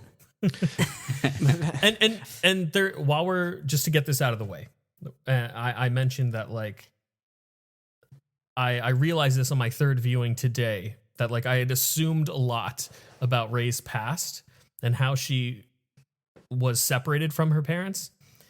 Correct me if I'm wrong. I don't think this is ever explicitly stated in The Force Awakens, but I always assumed in The Force Awakens that the ship that we see and the scene with the ship flying away and tiny Rey crying and pleading for her parents to come back. I always assumed that the ship came from another planet, dropped her off on Jakku, and then left world. Right? That was my assumption. I did not assume that. Okay, then that was totally on me then, because that assumption ended up making a lot of the plot in this new film, The Rise of Skywalker, very convoluted until I saw it again today. So what I realized, and I'm sure I'm the last person to this party, but I finally realized that, Rey and her parents were Jakku natives. Mm-hmm. Ochi comes to Jakku, finds her parents. They tell him that Rey is not on the planet, and he kills them and leaves. Because, Christian, when you and I walked out of the movie, I was like, how can he not see little Rey in the desert as he's flying away and murdering her parents? Like, if I was Ochi and a bounty hunter, wouldn't I just kill her parents, turn the ship around, pick up baby Rey, and then fly back to Palpatine? But now that I've kind of come to the realization that they were Jakku natives, that whole thing kind of makes more sense. Do you guys feel that way? Or like, do you have any opinions about this? I'm indifferent to this idea. This isn't my problem. Because if I wanted to pick nits about like how scenes are cut in this movie and the logic of why didn't X characters engage with X characters, I would have less of a good time. None of that's really bothering me. It's more of like, okay, you've decided to have this reveal. It's the Luke, I'm your father moment we're trying to have. And it just doesn't work for me. It doesn't mean anything to the movie. So, like, it doesn't, I don't know. It's not that it doesn't mean anything. It just doesn't have any. I thought it was much more impactful to hear when she was searching so hard for what her past was. It's so much more interesting that she's met with, you have to make your own destiny and not, you're the offspring of an evil demon. Which is interesting. I guess it's interesting. It doesn't feel cohesive. And then that's for a lot of reasons that are outside. And, one thing is I do want to move into, I do want to get off this topic right now, is that like the baseline, I do want to say J.J. Abrams, like not a perfect situation for him to make a film, like a super ending to trilogy of all trilogies. Like there's so many factors. Carrie Fisher not with us, them being determined to make her a part of the movie, which I think is a really noble decision. Them having to finish the script. They already had another director that they had kicked off, and they only made that decision like 2.5 years ago. Like not a lot of time to put something like this together. Just for context, Ryan Johnson worked on Last Jedi for 4 years. So there's a lot of rush things that I believe they're shooting reshoots a month ago. They were. Yeah. Okay. So not perfect situation. So I do want to qualify. Like I understand those things are challenging and that's not ideal. And we can talk about the later down the road with the Disney bigger, broader things. I think we can talk a little bit more about why maybe those things are. Let's move on. Let's start off. I want to start off positive. Let's just do big positive burst. We're just going to go around and talk about our individual likes. Brian, I'd like to start with you. If you got a bullet point list, tell us what you loved about this movie. Let's talk about it. All right, I'm going to drop them down here. So one of my favorite moments was C-3PO deciding to sacrifice himself for the sake of the group being able to translate this Sith text. And I didn't realize that it was actually in the trailer. I was kind of surprised hearing that when we just played that, Christian, that was kind of that moment was revealed already, but you obviously don't get the context. I just thought it was so beautiful, and just seeing C-3PO, even on his motionless face, just him looking and the way it's shot, you know he's taking it all in, and really you feel that emotion with him. So I thought that was just really powerful and beautiful with everything that we've seen through 3PO. He's been such a consistent character for all these movies, so seeing his arc at least temporarily get reset and then very quickly get retconned because R2D2 saves the day, which I'm all for. Consequences aren't a thing in this movie. And continue. No likes. We're talking about likes, Christian. Leia does stay dead, presumably, but that's the one. That's the one true consequence of this movie. So aside from that, just the pure visual, and I wanted to see what you guys thought about Palpatine conjuring the final order and all the ships rising up at once. Just the insane, horrifying, and gorgeous visual of that. Was it supposed to be implied that he created that all at once right then, or this is something that an army that's been created for years and years? Years and years. He's been building it over time. Yeah. Okay, no, just the visual of it all at once. I was like, wow, did he just create that? Is he that powerful? No, that's not possible. He's been preparing this fleet of ships in secret for years. Okay. That seemed like the most likely. But that visual was one of my favorite moments. One of the things that is absurd and doesn't really get explained, Palpatine claims to have created Snoke, and we see a bunch of like Snoke clones in a vat. So I didn't know if he meant he literally like created him out of nowhere, or if Snoke was a real person who he started cloning. But I thought that was something where it's like we could have a whole movie about that whole process. It was briefly mentioned that the Sith were the only ones that knew how to clone now. So I guess the Camino stuff, I don't know the whole backstory there, but I guess at some point their civilization stopped cloning. Chris, do you know anything about that? I don't. No. This was another thing that just a thread that went untied here. Was it mentioned? Did they specifically state that the Sith are the only ones that can clone? I think they said something along the lines of they were the only ones who remembered the technology or something like Interesting. that. Okay. Yeah. I guess a fourth viewing is necessary. I could be misremembering as well. I wouldn't be. You have to watch surprised. El Camino, a Star Wars story, and read 3 volumes of comics. Right. But Snoke hooked up to the machinery, and this gets into kind of how the Force has changed here. Emperor Palpatine is just attached to a claw of some sort. It immediately made me think of the whole, he's more machine than man now when talking about Vader in the original trilogy. And just seeing this literalized in a way where we kind of have what I consider to be more of like a new age take on the Force being presented in this trilogy against almost the tyrannical technological side of things. I just thought it was kind of cool how they were really literalizing a lot of things that had been danced around a bit in the prior lore. So I appreciated that. The lightning at the end, just Palpatine going insane and showing that raw power was just such a really insane image for me. I loved that. I think that's pretty much the majority of my pros. I really liked where Kylo and Rey's story went. I think it gets a little bit cheesy on the back end in terms of just like passing life force around willy-nilly and just saving people's lives. It seems like we said, the consequences in this movie can feel a little bit weak, but Leia sacrificing herself to save Rey, even though it wasn't super conscious, it was the perfect moment. Of course, I thought that was really beautiful and well done as well. So yeah, those are my likes generally. Which feels earned, by the way. Like that feels like an earned thing that we've built up I think over the so course too. of 3 movies. Like Yeah, I would say that's a very, especially with that whole fight on the water and stuff. There's a lot of great things that are working there, emotionally, cinematically, spectacally. Like that's the movie at its best, I think. You guys got to have some likes to bring out here. Come on, Chris let's hear 'em. Chris I got have. unload. Do I have likes, Brian? I have likes. To start off, I think that a good transition from what you just said, Christian, is Kylo Ren's character arc in this film and his redemption is one of my favorite parts of this movie. I think watching this movie, I realized that I'm indeed a Kylo Ren fanboy, and I'm proud to say that. I think he has the strongest character arc in this sequel trilogy, and I love that we get to see him as Ben Solo. One of my favorite things about that whole transformation, that whole redemption, is when Rey heals him, his scar disappears on his face. So he is like 100% Ben Solo again. Like everything that he accrued as Kylo Ren is gone. He is completely Ben Solo. Continuing to talk about that, I know we only have Harrison Ford in this movie because Carrie Fisher couldn't fill that role. However, every time I see that scene between Ben Solo and Han Solo, each subsequent viewing, I've gotten more emotional.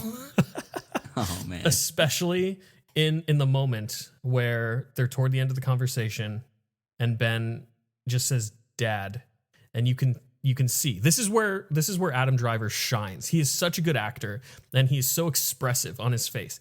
You can see on his face, all he says is dad, but he is struggling to say I love you. He wants to say I love you so badly, because even though this Han Solo is a figment of his imagination, I'm sure he realizes like this is probably the last time I'm ever going to get to have a conversation with you, and I deeply regret how our relationship unfolded.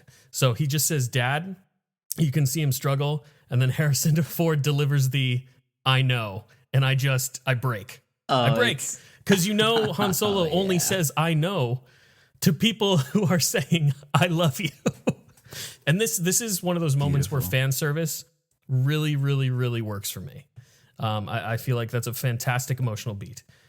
I personally get more emotional watching that than the C-3PO scene. I know the C-3PO scene really resonates with you, Brian. But I just didn't feel the same way. Design-wise, again, Star Wars is very consistent when it comes to ship design and CGI and character construction, the way in which they design the puppets. Even Maz Kanata in this film is now a puppet instead of CGI, which is awesome. Like you can tell that she has like more texture to her. Looks so good. It looks great. I love that stuff. That was the moment when I love? was like, wow, the CGI is getting real good. She looks real. I was like, there's something more she was real. But yeah, exactly. Babu Frick, I think, is one of my new favorite Star Wars characters. I'm typically not a sucker for like the cutesy marketing character that they're adding into the movie. As you can see, I am kind of a sucker for like new helmets and stormtrooper design. As we can see. Yeah, as the two of you can see, not our loyal listeners. But Babu Frick makes me laugh in like every single... I think that might be why I don't have the same emotional reaction to the C-3PO scenes. And my wife and I were kind of talking about this after we saw the movie tonight. And it is kind of one of my dislikes, but it ties in that we should feel like you feel, Brian, where it's like very emotional that C-3PO is about to sacrifice a whole trilogy's worth, 5 films worth, basically, of memory, right?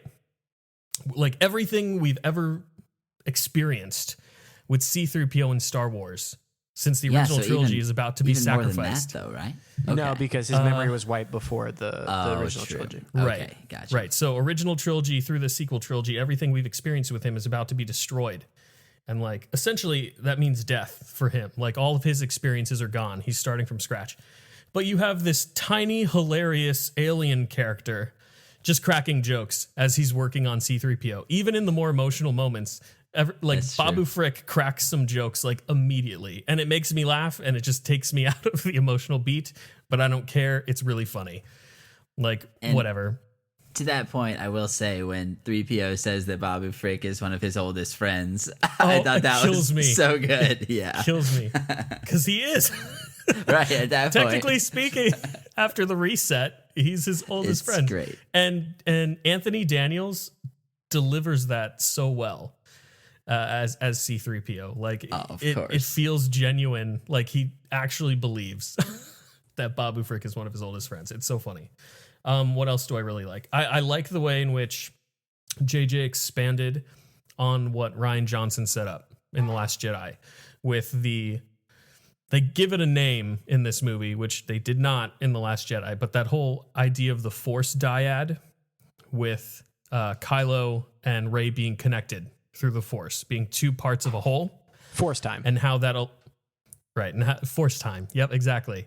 How they are able to use the Force time to, in this film, pass objects to one another. Which and they, over the course which of they this did movie, in The Last Jedi. Like they do, yeah. Yeah, they hint at it. It's not it's as planted so well that it's Right. there's a bridge there that can be crossed. It's very cool. right, and that's why I like it so much, because in The Last Jedi, it's not big objects. Like Kylo has raindrops on his glove from Rey being in the rain, but it's not like they're grabbing things from one another.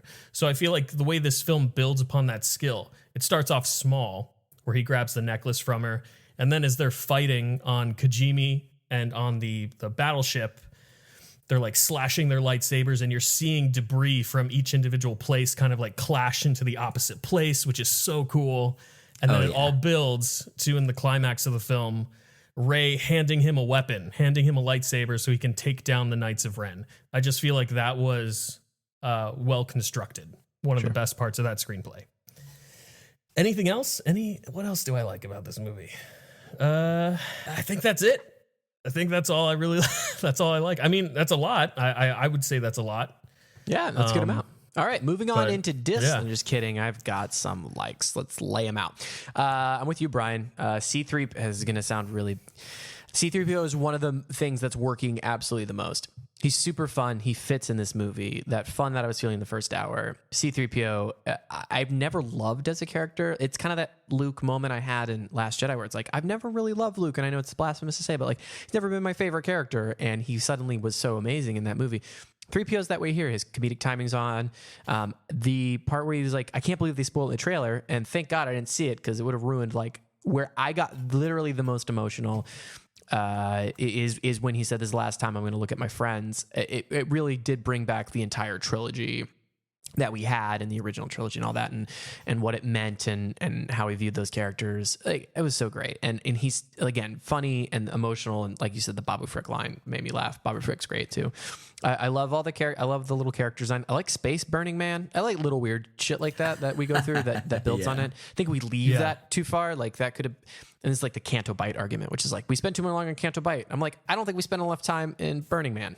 Like, give me more of that. Because even when in the action scene, you see pieces of it, and this is why, the film's competently made. I love that mobile speeder chase. It's probably one of my favorite action set pieces. I think it's really cool. It splits off the characters.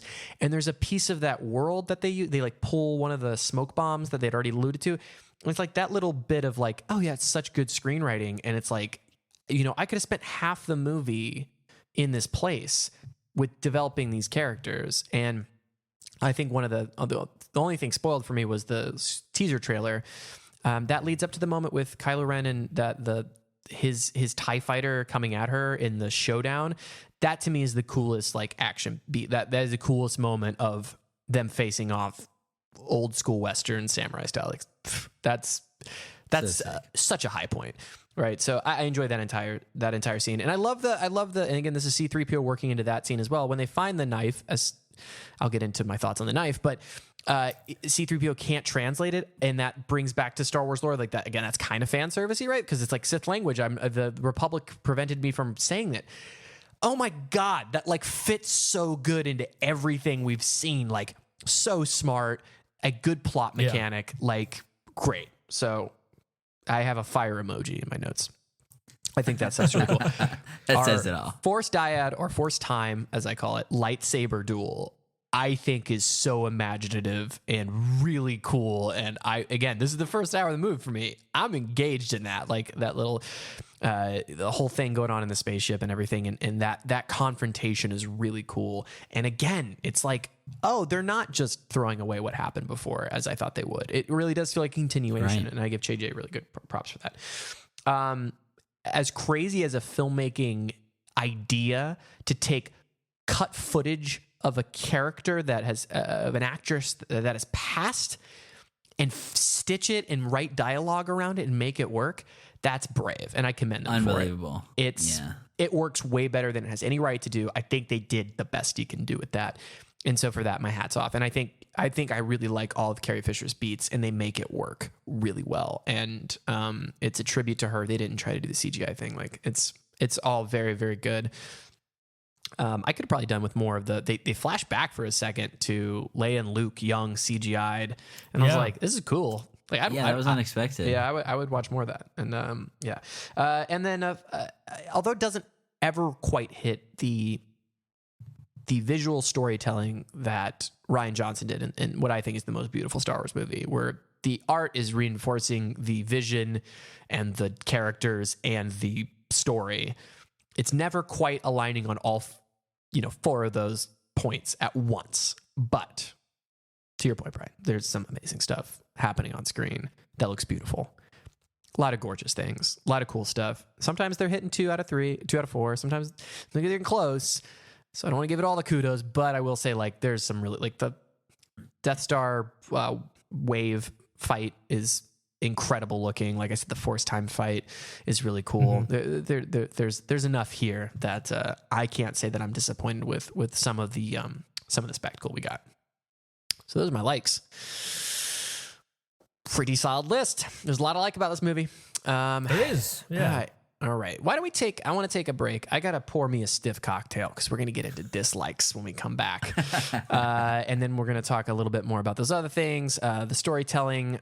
What is a Star Wars movie? Is this a conclusion to the trilogy? All that and more when we come back on Pop-O-Holics. And we're back on Pop-O-Holics show about hot takes out of the pancakes.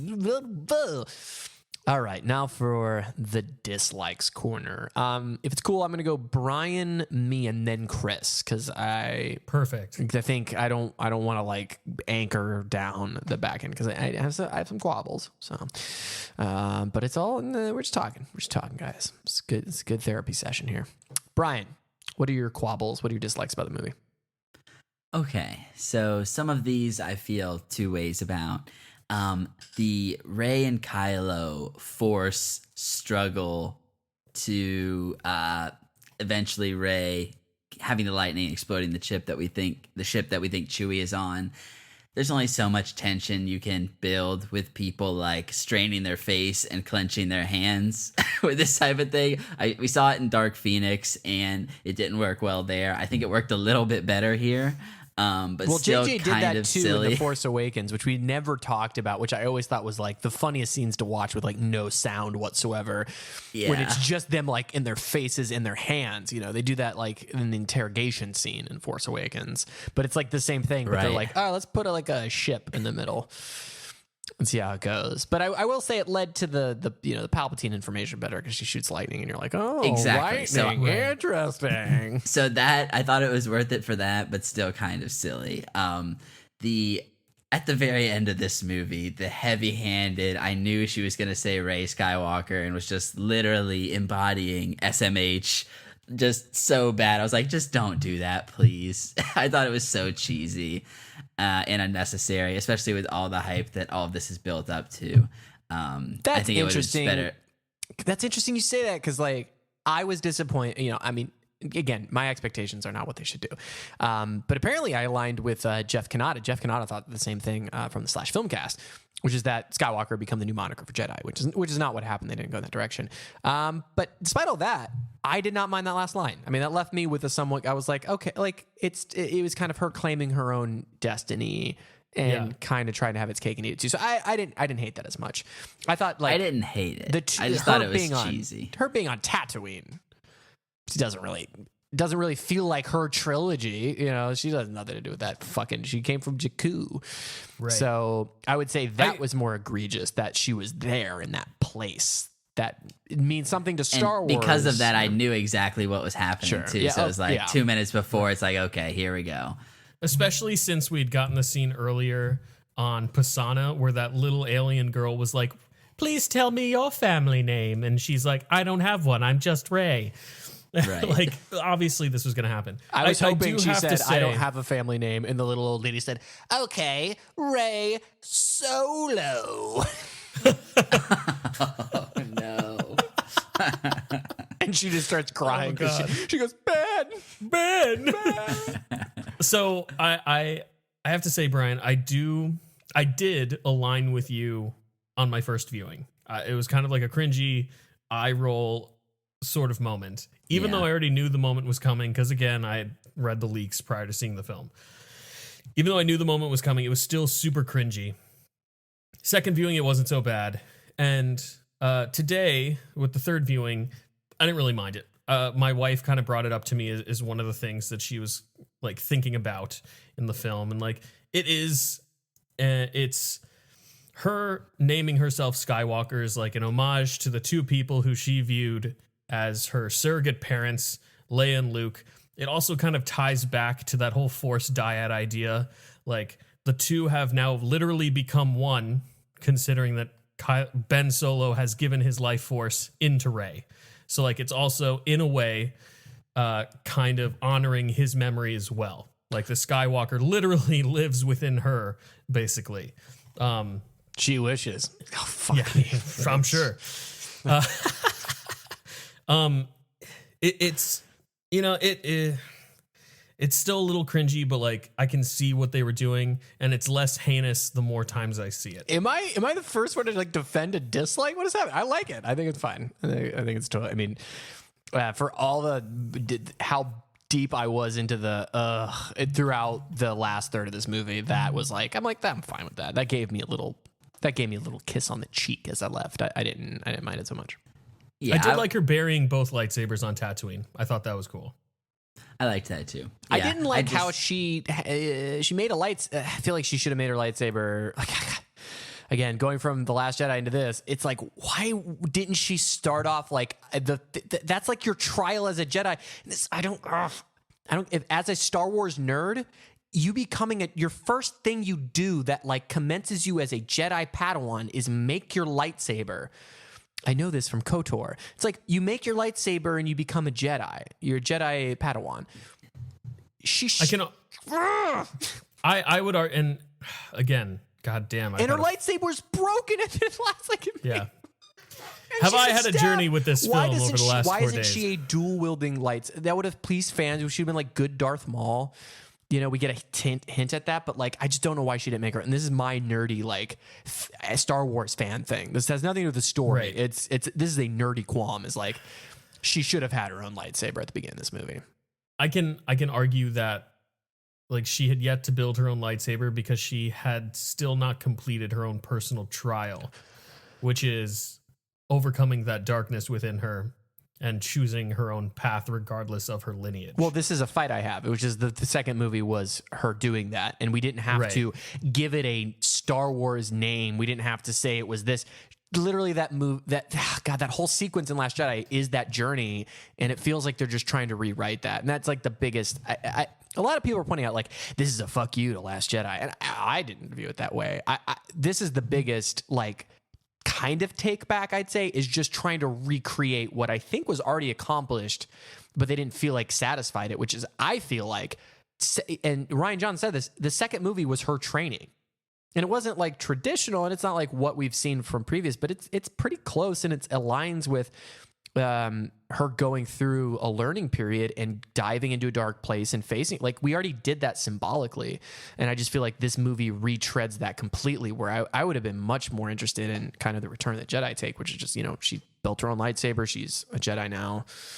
But I want to get back to Brian's dislikes. Yeah. Sorry. One last thing I do want to say, though, just to piggyback off of what you just said, Christian, about how we've kind of already retread this. I've heard a couple people say that this movie feels like It's the second installment that J.J. Abrams wanted to make, and the third installment smushed into one movie. Yeah, which I could see. And I do want to anyway. table that because that is something we can talk about with the greater Disney trilogy, which I don't know if we're gonna have time for. We're getting real deep. But Brian, Anyway, I'm sorry, Brian. On your Continue. second dislike. Yeah, so I just want to say, with you having brought up Rey's training, I did enjoy seeing her formalized training sequence in this. Yeah, I it's thought cool. that was pretty cool, Yeah. and that was a sequence we hadn't brought up. For sure. No. I think that's a really cool scene. Okay, so back to dislikes. So I didn't mind, like I said, the C-3PO bit and that coming from the Sith translation all worked really well. Once we got into straight up National Treasure territory, Pirates of the Caribbean, I was like, this is pretty dumb. Dude, it did fallen feel like Death- Pirates of the Caribbean. Right? It's like it's been done in both those movies, this exact gag, and I knew it was so like clearly foreshadowed because I had seen it done before. With that being said, it's still saved because the fallen Death Star and the water all looked incredible in that scene, so it wasn't completely bad. But that was something that definitely felt like, okay, this is just kind of lazy writing. It felt like Finn's message that he's about to tell Rey. I did some reading into this, and apparently, Poe's trying to get it out of him. He never tells Rey when they think they're about to die. I don't know how you guys felt. Personally, I assumed it was a love confession. That's too. how I was reading it. Supposedly, according to Abrams, it's that he was force sensitive. And it's like, you should have put that in the freaking movie if that's the case, because it reads as love completely the way that it plays out for me. And I love the idea that we're expanding who can be force sensitive. Like that's what I liked, a big portion of what I liked about And that's Last groundwork Jedi. that Abram planted. That's what confused me. Abrams planted Yeah. that with the "you have a boyfriend." It's Right, exactly. It's like it's strange because it isn't one of these things where it seems like the directors are fighting with each other and what the vision is. It's like, no, that's kind of what you were setting up, dude. So Right. And Yeah, so a lot of the spinning last plates. I read it the For exact same way as well. Like it seems like he's trying to confess his love to her. If JJ did want it to be him telling her that he's force sensitive, why is that so important? And, yeah, exactly. and That's how I feel too. And B, like, dude, JJ had other elements in this script that were clearly showing us that Finn is force sensitive. Like, you show the audience that he's force sensitive. Why is it so important for him to tell Rey that he's like, does he want her to train him or something? Like, it just doesn't seem that important. This goes into not my theory, my just understanding about how being a creative works. And I can never put out anything on time or quickly. So I can only imagine how hard it is when, it's a $5 billion movie that you're making or whatever. It seems like some of these decisions, and I don't even want to say it's his fault. It seems like one of those things where you're just like, okay, that's what we're going with. Let's do it. Like, it's just, we have to make a decision, and it's probably not what I'm putting thoughts or words in his head, but it really seems like a rushed kind of thing of like, yeah, let's put that in there. I feel strongly about it, but just not thinking it through 100%, if that makes any sense, Yeah, for sure. And with that being said, I appreciate that even though we do get the kiss between Rey and Kylo, which I feel like is deserved and works for me, and because he's gone and it's not leading to a relationship, I appreciate that she, it's not the classic trope of the woman ending up in a relationship at the end and her, being defined by that whole thing. I think they played all of that well with the relationships, but I'm always trickling back into likes here. Thoughts to him. No. I think it should be supported by like, hey, I didn't like this, but I can understand it, or this. Totally fine. Right. So the last thing, with as much I liked about the Palpatine stuff, it's like multiple questions. Is Palpatine a clone himself? Is this the same body that fell in Return of the Jedi? Seems has unlikely because he was beaten exploded death? violently. Like, Yeah. Return of the Jedi, he's just obliterated. So Then why has he got to be hooked up to the... Okay, because if he can clone, then you'd think he could just be walking around without the stuff hooked up to him. he could look like Right. young Sheev Palpatine. Sheev Palpatine. Like back when he was doing it. Making grandbabies. Getting after it, yeah. So, yeah, I just thought there was so much unexplained backstory there that I would have liked to have gotten a little more information about that just left left us completely without any answers to. So that's totally that's agree. it for me, pretty much. I would say, talking through it, I think my biggest problem and just disagreement with the idea of it, which I know a lot of people support and like, but I really think that, I think I've come to realize going into my dislikes, I really think that a lot of my dislikes with the screenplay especially, and why it's convoluted and why it becomes way more silly and out there and just not part of this whole trilogy is I don't...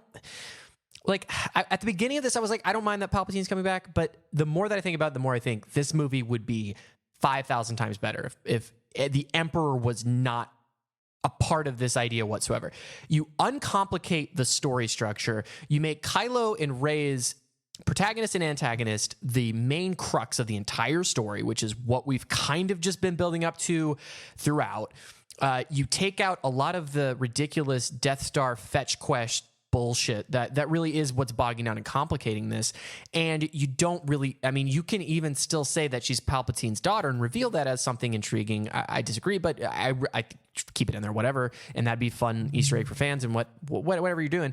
I really think that's like the main crux of the screenplay problem, and not from a lore perspective. Like, Again, going into it, I was like hopeful. I was like, sure, whatever. Like, it makes sense. Emperor's been in every single movie up until A New Hope, or up until Return of the Jedi in some way, right? In lore and whatever. So why not? Like, but after seeing it, I'm like, nope, bad decision. Like, I think it really just hurts this trilogy and potentially the entire Star Wars saga as a whole. But going into specifics, and I'll try to be as gentle as possible.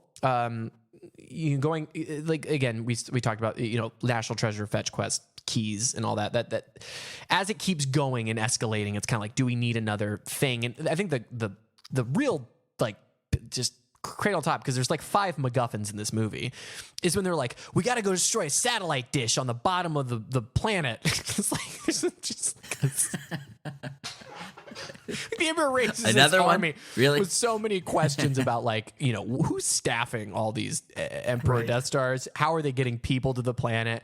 You got all these logistic problems. Again, logistic problems we can throw out at the Star Wars movie. I'm not going to let those bother me too much, but I do have a problem with everything being controlled by what looks like a Dish Network satellite dish. And they're just like, we don't need that. We can just use one of the ships.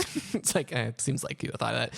That's a silly thing, but it has to do more with the MacGuffins become less believable as it goes on because there's so many of them. The movie, pacing wise, feels so desperate, and this is like the benefit of J.J. Abrams. He makes movies that move and feel really engaging, and that's like a strength of his.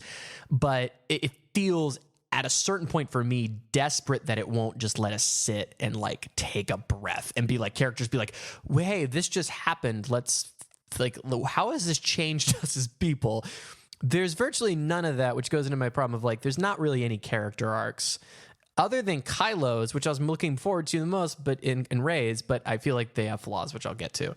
But it really feels like there's not any time. Like Poe, what's his big he had such a great story in the last one, and this one he's just kind of hey, if we fight, people will help. that is the thesis of Poe's very memorable journey. Although I do think he's fun, and this is the saving grace, which is that all the actors are really fun, and I love the lightsaber gag when Rey lights her lightsaber and he puts on his flashlight. That was reminiscent of what I was talking about with the iron and stuff and playing with the world, and so I like that. Brian, what were you gonna say? I just want to say, for Poe's story, I do appreciate how he got to, since Leia passed the helm on to him kind of being that symbol of hope and then losing it towards the very end, and kind of he was the hothead who didn't understand what it was like for Holdo and Leia really before that moment. So he did get a little bit of perspective at the end of the movie. Sure. No, there is a bit of desperation, which is ultimately ruined by because reasons. I'll get to it comes through, but and going on to my problem with the Kylo turn, and this is immediately stuck out to me. And Chris, you've watched it 3 times, so clarify. I think all the stuff with the water and the lightsaber fighting, I think the choreography is good. It's telling a story with how these characters are moving. The attention to detail there is incredible. In that moment with Han Solo and Carrie Fisher, I'm in it. I really am. I'm feeling stuff. I'm still feeling stuff in this movie at this point. I'm enjoying this and interested. Kylo chucks his. I know what I have to do, but I don't know if I could do it. Which I'm like, this is the best line in the movie, and it's also a line from Force Awakens. And he chucks the lightsaber. Am I wrong? Kylo Ren has no dialogue after that point. He does say one thing. What does he say? Ouch.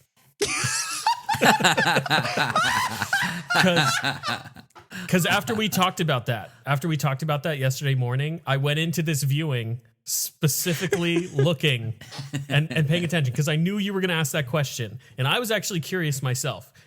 I was like, oh my god, is Christian right? Does Ben Solo literally say nothing to anyone else after he becomes Ben Solo again? And the only instance in which words come out of his mouth is when he's back on Exegol and he leaps into the pit and lands on a chain as he's like descending down toward Palpatine and Rey, and he hits the chain and he just goes, ouch, and it's played as like a gag. Oh no. And that's literally the only thing he says for the rest of the movie. And it feels, and this is to my greater point of like why the Emperor kind of like in trying to fit him into this just kind of ruins the drama for me, is because so much of this trilogy is their relationship, and it does such a good job up to that point, and all we get at the end is them is like, again, to like the force powers thing of them like waking up and giving power and standing next to each other and then dying and then giving power and then kissing and then dying again. Like, it's just, there's nothing really moving or resolving for me to that. Like, it doesn't feel like it actually resolves, and a little peck on the mouth isn't doing anything for me in terms of resolving what, like, she heals him and stuff, but I feel like there's still some shit we got to talk about, and that he has to get, like, that needs to be resolved. I don't know. It's literally the first two Matrix movies in about 30 seconds. Without any more than that as spoilers for that movie. But yeah, I would agree. And I think that in Kylo also, like, it again, a lot of this movie feels inconsequential. Not only do you have Chewie dies, and then like 2 minutes later, like, no fans, don't be mad. He's still alive. And it's like not a point. And it's like, did we see any other ships besides that one, Chris? Like, you would have noticed it was blatantly one ship. I don't know how they would have missed it. I mean, that's when the boat for me rocked real heavy on my ride through this. It's when I was like, the shark there. Whoa, wait, what's it? But I forgave it, because you can have some of those rocky moments and be like, oh, cool, we're still going. But it was like, yeah, that sequence ended with that whole reveal, but also you have the Knights of Ren who are nothing. Who gives a shit? They're literally nothing. But that's why you have to read The Rise of Kylo Ren. Go fuck yourself. They're on like top of a cliff, and I thought that was like just a weird blocking thing of like, we literally just wipe away from that sequence, and it's like Kylo's like 10 feet from Rey. The Knights of Ren are around the other corner. There's a ship. Chewie's dead, and it wipes. And then they're very far away from the conflict. That was the first very jarring thing of like, whoa, not all is okay. And something's rotten in Denmark, because that feels very jarring, the way that moves from scene to scene. But yeah, it's like he doesn't have any dialogue after that. That hurts me a lot, because I just feel like then his, like, although it's like a kind of a satisfying arc, him not dying means that he's still in it, and it doesn't really add anything to the movie, his presence throughout. And that kiss feels like a desperate attempt to make it feel that way. And he kind of like, he saves Rey at the end. Like, he really does like give his life for us to her, which is sweet, but it also kind of defeats Rey's self-actualization as like a woman, an empowered woman from what we've seen in The Force Awakens. Like, it kind of, again, I found this movie conflicting more what was set up in The Force Awakens, where you have the first shot of Rey and Finn meeting is Finn going to save Rey and be like, whoa, she can handle herself. And this movie ends with Kylo literally being like, I'm going to sacrifice myself for you, arms extended on the cross, of being like a savior figure to her. And I feel like that just kind of diminishes her character and like what we've established as what her arc is. And not to say it couldn't have happened that way, but good. I can see where you're coming from, Christian, but like, to play devil's advocate to that, like, you're right. In The Force Awakens, she has these empowering moments of like her telling Finn to like stop taking her hand. Like, she's perfectly capable of doing everything. In fact, more capable than he is, probably. Yeah. Right. But in this movie, I don't know. Like, she's literally just sacrificed herself and defeated the most powerful Sith that exists at this But point. the challenge, but again, the and challenge. I get her, what you're saying, that like it's a man sacrificing his life to save a woman, and like that can kind of contradict like what was set up previously, but I don't read it that way. Yeah, I would say the problem is like, and it's kind of been a problem throughout all of these, and even a criticism of The Last Jedi to an extent of like, what's her conflict in that last scene is that she only had one lightsaber. Like, I don't like, I don't get what she overcomes in that moment. And again, it's like, this plays into my last two dislikes that I'll mention here, which is that the power scaling of everything, power scaling is something we talk about with supernatural things of like, this character is X powerful and this character is X powerful. It gets very difficult. You mentioned the Matrix, when Neo's like literally godlike power in the Matrix, it becomes very it becomes uninteresting. And I found that was a problem in this third act, and probably why I felt so disparate is there's so much CG going on. There's so many ships. Yeah. There's all the ships, and there's good ships. There's bad ships. I don't know the difference between any of them, but there are a lot. The ending scenes are just very bland. Like that whole tunnel that on Exegol is just blue sand everywhere. And so like the Kylo fight with the Knights of Ren doesn't really mean anything. Cause again, who gives a shit? We don't fucking know about these Knights of Ren. They just carry big swords around. So that didn't really mean much to me. I did like the Force. Again, there's sprinkling good moments. The Force handoff of the lightsaber is cool, right? But that's about it. But that doesn't mean anything. It's just a cool moment. It's not like a character beat. And then the final fight just being more powerful lightning, two lightsabers, death sucking, life giving. It's all these very big, broad power swings of like, it's not like we scaled up to know what these characters were capable of. It's just like we keep going like, we're kids on a playground, and I'm like, I've got a laser beam, and they're like, I've got a shield that blocks laser beams, and the other person's like, well, I've got a laser that goes through shields that block laser beams. And I'm like, I got a shield that blocks lasers that go through other shields. That's like the logic, and for me, and I've heard explained like what's happening in that scene more lore wise, and it helps. It helps to understand the context of what's happening, and I think that the movie does an okay job of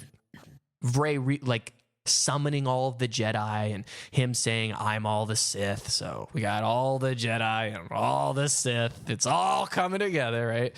I guess that's what it is, right? And I like that moment when all the Jedi are speaking to her. That's a great, again, fan service and service of what they're trying to tell.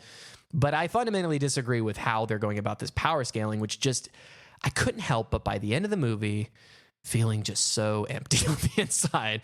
And it's really a shame because I love Star Wars and it should mean something. Whereas end of Last Jedi and end of Force Awakens, there's emotion. You've got Kylo Ren who's beaten, battered, and bruised, but he's a much more trained, efficient killer. And Rey who doesn't know what she's doing. Finn just got knocked out. You feel that, right? Last Jedi, you've got Luke Skywalker facing down an entire new First Order Armada with his laser sword. That whole trick of it all. And the emotions and stakes there. And in this, it's not. And Chris, I had mentioned this, the last portal scene when I'm mixing. The last scene was reminiscent of Infinity War where the portal shows up, but Endgame, I equated it to. Oh, yeah, I see that. I equated it to, it's like if Endgame happened, but we didn't know who Black Panther, Spider-Man, Star-Lord, the Wizard was, and they were all just the same kind of looking character, and we're like, who's this guy in the cat? And they were acting like it was this big deal. And they try to sprinkle in, like, I think, is Wedge Antilles in Yes. Yeah. The actor that plays Wedge Antilles has a cameo in this film. Right. And that's what they're grasping at to make you feel something. It's like, no, we didn't establish. It's just bad groundwork for this moment feeling so much more empty than the other ones. But go ahead, Brian. Well, I think to its credit, at the end of Last Jedi feels like a very small movie in a lot of ways in terms of where the rebellion's at. But it feels grand. Sorry. There's a grandness to it that they build up to, but go ahead. There is, but it ends with the rebellion seeming like at its last legs. They make a call for help. No one shows up. It's made of like 12 people.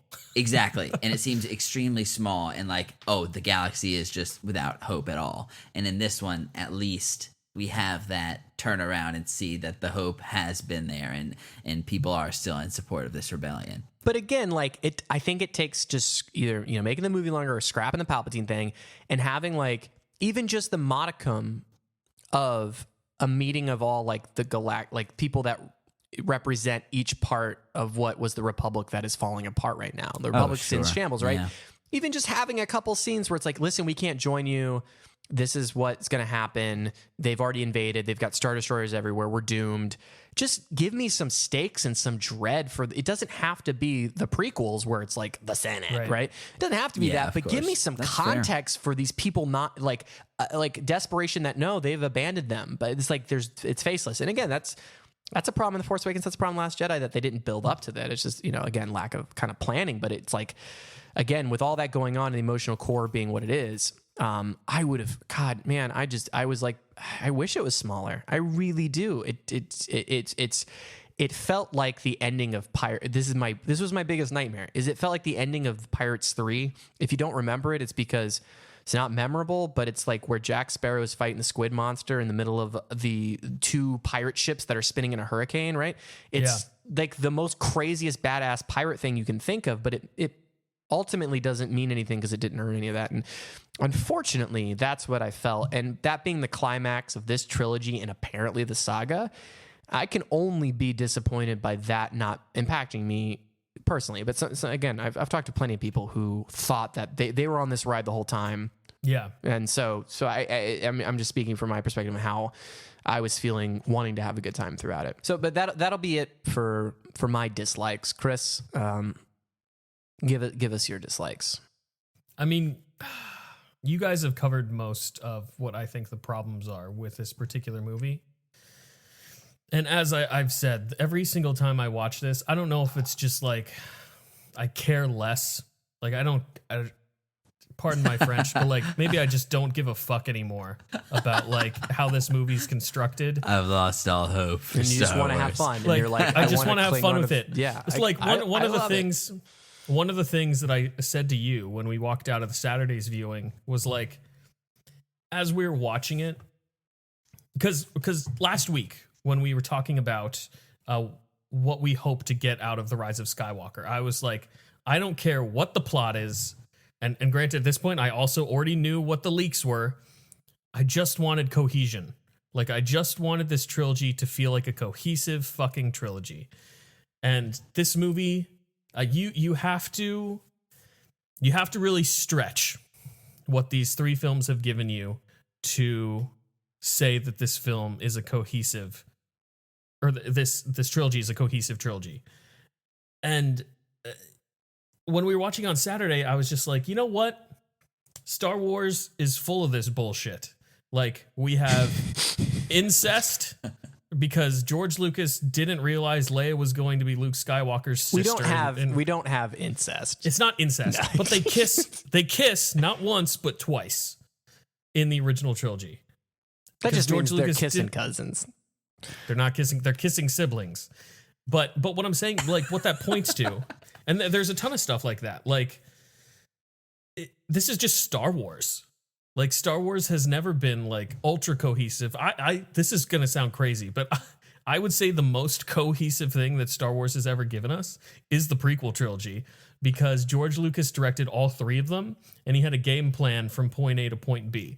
The original trilogy isn't bad by any means. Like it's still pretty cohesive, even though like he only had like a rough skeleton of what he wanted to do. But this trilogy is Jeff Kanata, you referenced him earlier, Christian. He said something so funny and I feel like so true during their discussion of The Rise of Skywalker, in that the sequel trilogy feels like it's two filmmakers arguing with one another, where like JJ gives us The Force Awakens and he's like, these are all these cool ideas that I set up. And then Rian Johnson's like, awesome, I'm going to start working on the second one while you're wrapping up this first one. And he does everything that he wants to do. And then JJ comes back and he's like, well, I don't like a lot of the stuff that you were doing, so I'm going to take some of my toys back and I'm going to change this to a different game and we're going to play my own way, right? Like, there was no game plan for this whole trilogy. So that's why in this film, we get a super fast-paced first hour where they're searching for like 4 or 5 different MacGuffins. We're not spending any time with really any of the new concepts that are being introduced. and we're just off and running. We have Palpatine back because Rian Johnson killed Snoke, and that's just why Palpatine's back. Like, I feel like this film, a lot of the concepts are like, because we said so, you know? Yeah. Like, we're like, Rey can shoot lightning out of her hands because we say so. Like, Palpatine's alive because we say so. Don't worry about how this happened. We said it. It's literally the first thing that we see in the opening crawl. The dead speak. You know, like, he's back because we want him to be. And I don't know. It's just... It's a mess. Which I don't. Again, I don't really. And I don't hate this movie. Like I said, my fundamental problem, though. I don't think that's I don't think that's them doing what they want to do. I don't know if it's a problem. It is. Yeah, you mentioned it. The way you put it was it's like I feel like Rian Johnson said yes and right, and then Abrams followed it up with yes then as opposed to really kind of. I think there was a way that. I mean, let's face it. There was no way that everybody was going to be like, yes, we all agree. Great Star Wars movie. That's never happened in Star Wars. No, that's The Empire Strikes Back. And again, that's only because we look back at it 30 years ago with the context of everything. Right. It's not like people walked out of The Empire Strikes Back and were like, that wasn't as fun as Star Wars. I guarantee you that was like half the response to that movie. Because The Empire Strikes Back is not as fun as Star Wars. It's just not totally a fun very movie. Different. But it is important. Right. It is an important, it is the heart. It is the literal heartbeat of that entire trilogy. It is the moment of where all of our characters are tested against their mettle and why we care about the entire series as a whole. I believe that. And that's why it stands up as the best. And it didn't come from like rewriting what happened in Star Wars. And it didn't come from doing the same thing you did in Star Wars. You know, it was this great balance of extending the lore, challenging our heroes, and ultimately surprising us with unfortunately a bittersweet ending. And that was important. And I feel like this movie just didn't have the conviction to just follow through with the story that was being told. And I'm not just saying don't please fans. I mean, fans are important. They're why the series is what it is. It's not really about not pleasing or pleasing fans, but it certainly isn't about doing shit like parts of this movie felt like the director was extending his hand out and just jerking off fan people. And I don't think that's any way to make any art. Like, what if, again, it's so weird to think like, is Jay-Z's next record going to be like completely fan sourced on what they're like, I really wish you would have had more horns in your first track. He's like, well, I guess I got to put more horns. That'll make it a higher elevated form of art. But I think that leads us into the question. I don't want to ramble on too much about this, but I do have a couple more things that I want to touch on. Of course you do. I'm sorry. Bring them on, Chris. No, I don't want to stop you. Let's do it. It's talking about something else because I know that first dislike was very broad and a little vague, and then I just feel like there isn't a lot of cohesion between the trilogy. Within this film, there are things that I actually do not like. Like, I do not like that we kill Chewie and then 5 seconds later he's alive again. And I know that was one of your gripes as well, Christian. It's like that's empty. That's so empty and cheap. Like, during my second and third viewing, I actively looked around the theater to see what people's expressions were when Chewie dies. Obviously, it's fucking horror because this is a character that we've been with for 42 years. He's literally the last remaining original trilogy character, and our new main character supposedly blows him up. Like, but then 5 seconds later, they're like, gotcha, Chewie's alive. Like, what is the point of that? Like you said, like, it doesn't drive the plot really in any way other than I guess it does. They have to go rescue him. Yeah, they have to go rescue him, and that's where they find the dagger. But like, what's the point of that? Or like erasing C-3PO's memory and then a half hour later having R2 install his memory. Like, it's all They did empty. reference that at least. They did. They did reference it. But again, it's like, why are you torturing these older characters? Like, who's enjoying this? Why are you torturing these older characters for no fucking reason? Like there has to be another work around no, it. and again, that's the hand extending the jerk off motion that I'm mentioning is like you're pandering to people's They didn't want to nostalgia. get yelled at because Chewie got done like Admiral Akbar, who by the way is in all of Star Wars for like a total screen time of 2.5 minutes. And again, you can have all the extended lore you want about Admiral Akbar, and I'm sure he's a great character in the 7th comic of the Rebellion Chronicles or whatever. That's fine. Have it. He's great. In this mainline trilogy, Admiral Akbar means very little to anything. And he's an important character in what he does, and he serves a great purpose, and he has a great line. It's a trap. I'll say it. It's so great. It's certainly no, I'm the spy. But it is a good momentous occasion that happens. Oh, yeah, I forgot to mention that in my dislikes. Yikes, yeah. Oof. Just write off Hux. He's not in this movie. Why? Oh, God. Fucking throw it in the garbage. That to me is the epitome of like the worst of the screenplay is like, God, you just really didn't think about that. Like this really just wasn't thought out at all. Anyway, but back to the other point of like, they were like, well, we can't kill Chewie because people love him. And it's like this. So why do it in the first place? This is a And he's got to get his medal. Oh, he has to get his medal, of course. How much better? Again, so here's an idea to serve two masters. Here's how maybe you kill Chewie and you have a moment where Maz Kanata, who we know likes that Wookiee, right? We've established some stuff like that.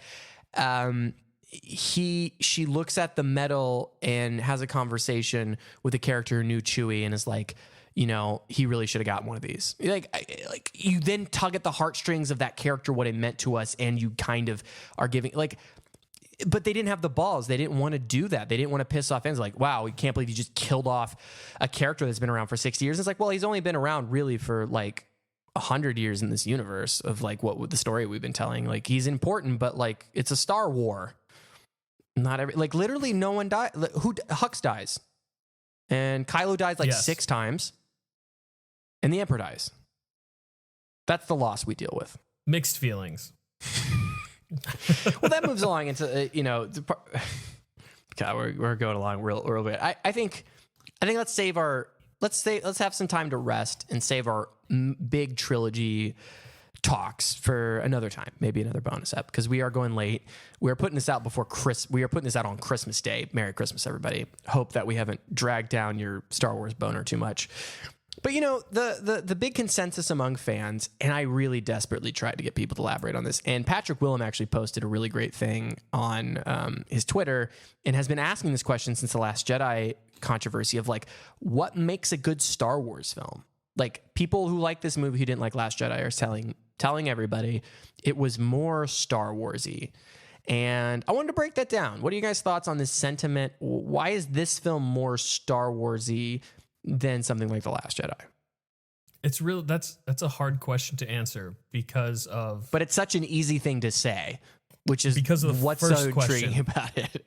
It's like it's such an easy remark of like, well, it just wasn't Star Wars. Well, I liked it because it just was more Star Wars-y. That's a very, and this is no disrespect to the people who have been using that as an argument, but that's an empty reply because it feels, just by saying it feels more Star Wars-y, you are automatically putting a lot of like subjective emphasis on the film. Like, The Last Jedi feels like Star Wars to a lot of people.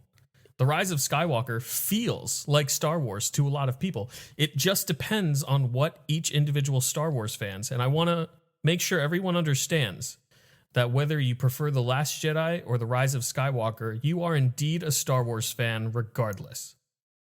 It's all different to everyone. And some people hate this whole trilogy. Some people don't like any of them. Yeah. That is definitely a... That doesn't make you less of a Star Wars fan by any means. But like, we all want different things out of Star Wars. So it's impossible to state a exact formula that makes it a Star Wars film.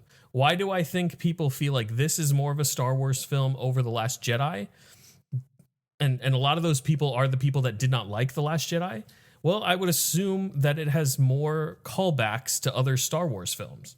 If I had to like pinpoint something an element of this film that makes people feel like it's more Star Wars is because this film's going out of its way to make sure that like, I don't know, I'm just ballparking a number here. 60% of the things that happen in this film are literal fan Easter eggs, callbacks to other Star Wars movies, whether it's the original trilogy or the prequels, or even the animated series in some aspects.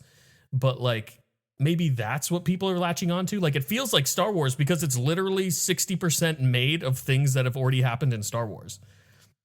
Is that the kind of answer you're looking for? I think that's definitely part of it as well, especially if people are saying that specifically about this one versus The Last Jedi.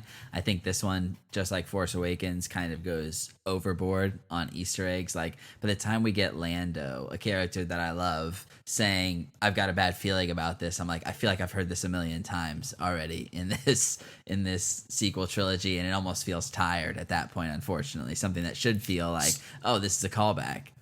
I've got a bad feeling about this is something we've heard in every single Star Wars film, though.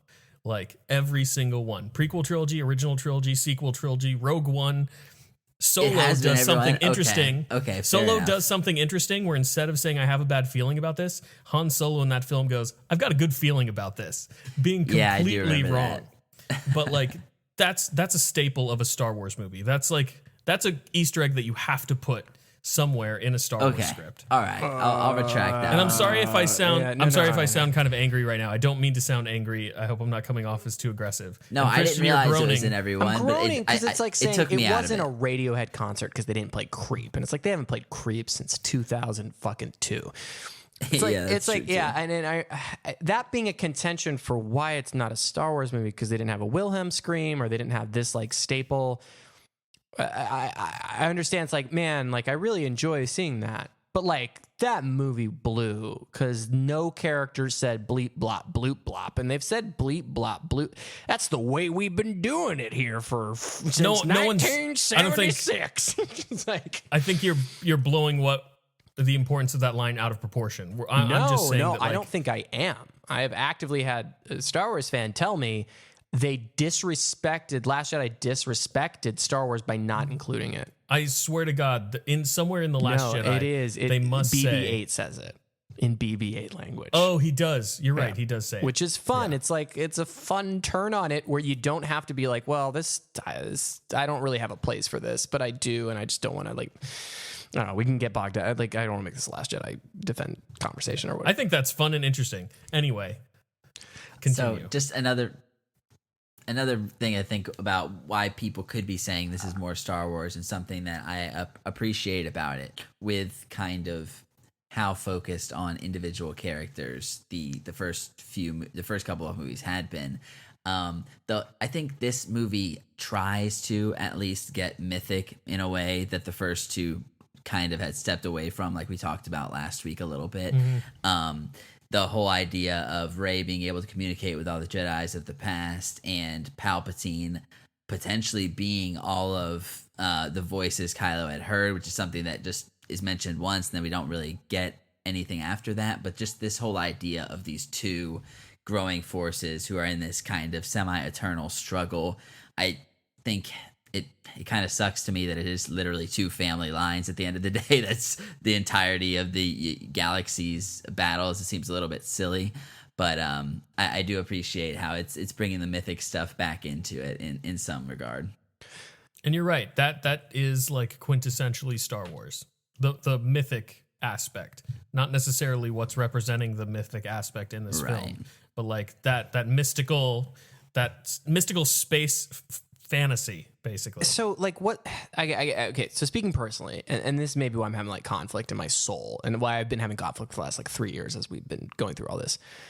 Like when I describe a Star Wars movie to myself, and I'm like, what's a good Star Wars movie? It's a movie of adventure, of wonder, of definitely spectacle in some regards, mysticism, good, evil, triumph, conflict. Here, like when I think of Star Wars, it's feelings, emotions, and vibe, and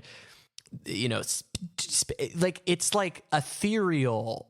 And for so many people, it's like that specific character doing that thing. And it does feel to me like I'm a singer-songwriter. I'm a big fan of music. I'm gonna relate this to music. You can relate it to movies however you want. I love Radiohead. I love the song Creep. It's a good song. That's a banger. People are still covering it to this day. But like, I'm not mad that Radiohead decided that they're going to make an electronic album. And I think that's cool. I'm the type of guy that's like, well, Radiohead to me is always about, trying new things and experimenting and like bringing like really cool lyrics in and using different instruments and great composition and being soundtrack. Like, the idea of the band to me isn't the song they played. It's how the song made me feel, not that specific fucking song. And you know what? I just have to accept some people are like, I just like that Creep song. Okay. I have to accept that. And I think that's the distinction, is that people just like the song that is the original trilogy and the prequels to some degree, right? They like that song and they'd like it to be covered again. And they'd maybe like a little bit of different instrumentation. They'd like a little more bass. We got to make it modern, put in that bass, that thump, put those vocals up front, throw in a little auto tune, make it feel modern. But I want it to be the same goddamn song. And I like myself a good cover too. Like, I like parts about covers. But I like the artists. I like the soundscapes. I don't love I'm not attached to that album. I'm not attached to that song. Like, am I making sense here? Does this make sense? Like, I'm trying to just equate this ideology at this point that it is between this felt Star Warsy, this isn't Star Warsy. But this is the point that I'm trying to make. Like, it's all fucking Star Wars.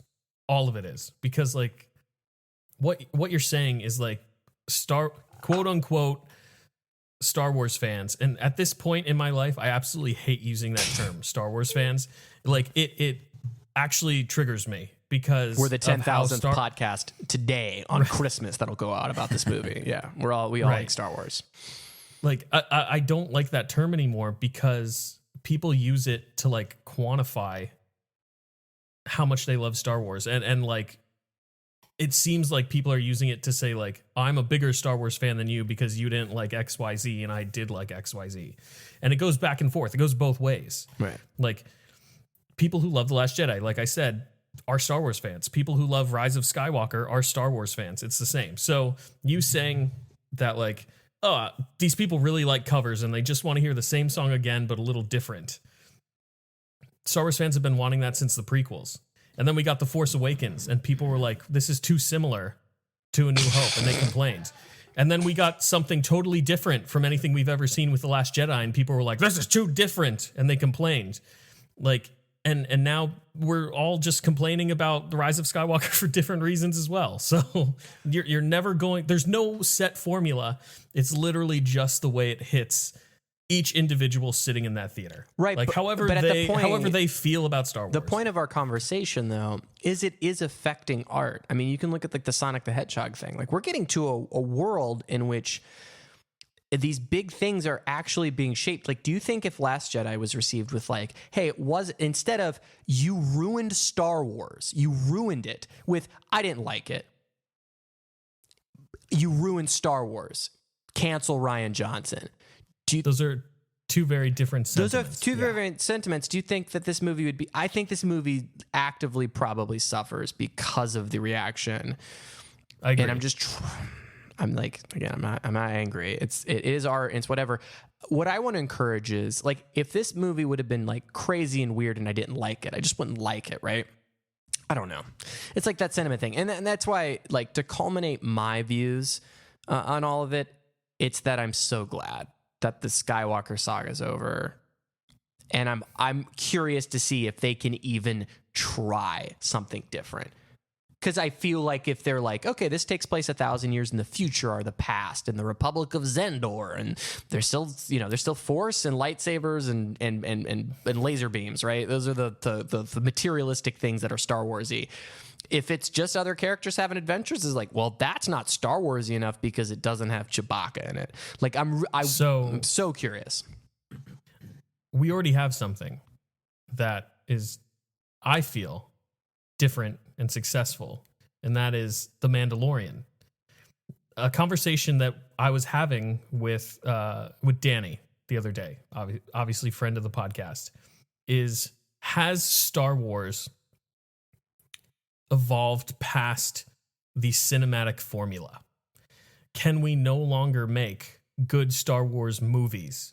Does it have to be relegated to TV? Do we just need a longer format for the stories that people want to tell in the Star Wars galaxy? Because like fans have been struggling with the movies for a long time, but most fans seem to really align on all the supplementary material. Most fans love the Clone Wars. Most fans love Rebels. Everyone seems to be pretty hyped about The Mandalorian. Like all the supplementary stuff, people seem to really, really like. It's just the movies that people seem to argue a ton about. So has it just evolved past what it originally was? Are we no longer able to make good Star Wars movies? And that's kind of the question that I posed to him. And I would almost say yes. Like, I don't know if Star Wars works in the 2.5 hour formula anymore. I would be really excited to see a Star Wars movie in the future that everybody unanimously loves, but I don't know if that's ever going to happen. Which is a tall order, and I'm not against. I'm certainly not against that. I'm like, and that's saying you have to make something everybody loves. It's very hard to reach that pinnacle, right? It's really hard. Definitely. That's the creamy filling that the majority love. Let's say that. Can we take a step back, Brian? I want to get your take on what you think a good Star Wars movie is. I feel like we didn't get you on that one. For me, I feel like you get solid camaraderie, whether you get the buddy cop kind of back and forth between two characters or just a good group that is going on an adventure together. I think it largely hinges on the relationships between characters and the plots, as we've seen going through this whole thing, there's a lot of semi-recycled plot lines and a lot of things where it's like, okay, we're doing this one again and we got to solve the problem differently. So I really think it just depends on, you get some good emotional beats, a little bit of comedy, and obviously the action's there. It's all I'm looking for in a Star Wars, and that's why I think I'm a little bit of an easier sell than some of the people who are really focused on expecting what they want out of particular output. Yeah, I can get behind that. Chris, to jump back to what you were saying about, has it moved past movie format? I don't think it has. I mean, it's made enjoyable movies that some people enjoy. I would just like. And you love The Last Jedi. It's like we're not that far removed from that. No, so it exactly. Seems like Yeah, no. It's not like I'm like all three of these movies are. I mean, some people feel this way, but it's like all three of these movies were a waste of time. I like The Force Awakens. I like The Last Jedi. I like parts of this movie. It just seems like it needs to be at least written, mostly by one creative team. Yeah. And I feel like that is the ultimate fault, because like I don't mind this existing, and again, I'm super happy that fans are stoked for it. It's more, it doesn't feel cohesive, and maybe that's the bigger problem, is that it's not like something that's sure, like this 3-part series, like it wasn't for me. It was very like massaging the cocks of people that just love knowing shit, like knowing names of Star Wars things. That's fine. It wouldn't be for me, and I know what I'm getting myself into. But I feel slightly disappointed in that I got really invested with the journey of a lot of these characters, and it was done in a way that was very thought-provoking and enjoyable to me and new and fresh. And actually, like, Force Awakens is fun, and it reminded me of watching Star Wars when I was younger. The Last Jedi, the more I watch it, the more I felt the way that I actually did. Not reminded of how I felt, but actually feeling the great things that go on with a great Star Wars picture. And I really, wanted a similar ending to that, but yeah, I knew what was going. Anyway, the point is, like, give me 3 Last Jedis that half people don't like and I like, and give, make something else that I don't know, is about Chewbacca and Darth Sidious, and Darth Plagueis is in there, and they're talking about midichlorians or whatever the fuck you want. I'd be mean. And just to drive home the point, loyal listeners, Christian's got about 1,200 Porg plushies that he's laying in right now. Can I tell you? He is a throne made of porgs. Guys, facts. It's like the Iron Throne, but porgs. Literal facts. There's a scene in which Rey goes back to Skull Island or whatever it's called in Star Wars land. Octu. It's Octu. Goes back to Octu. Back to Octu. And although I think that scene's pretty clunky, there's a point in which the porg goes, and I got so happy. that was my like nostalgia for a better time. Was I heard the like the porg noise, and I immediately felt joy. And it wasn't because of the character beat or anything. That was literal nostalgia for the Last Jedi that I felt, 2 years from its release.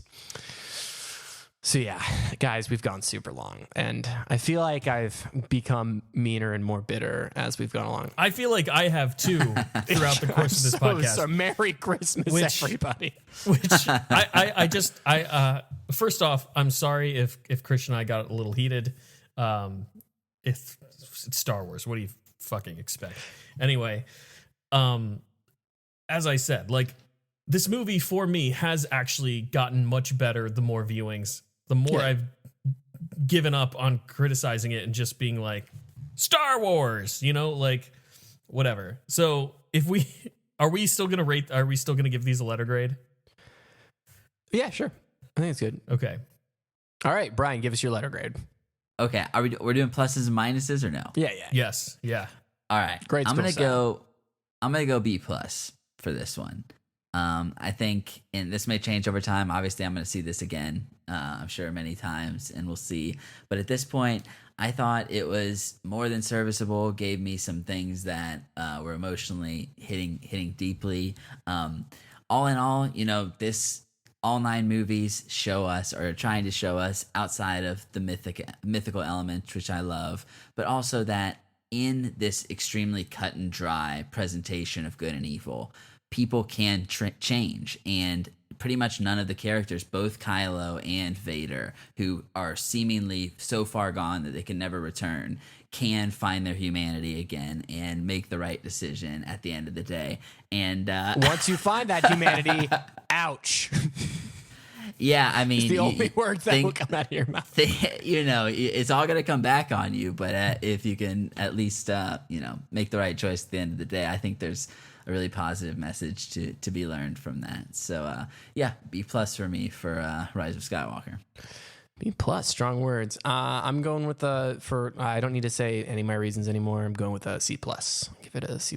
There's enough here that, I like it. It's my least favorite of the trilogy so far. Again, opinions may change if I watch it. I've gotten a lot of really great information, and maybe it's that because JJ paces things like it's assaulting your senses if if you're not on board emotionally, right? Maybe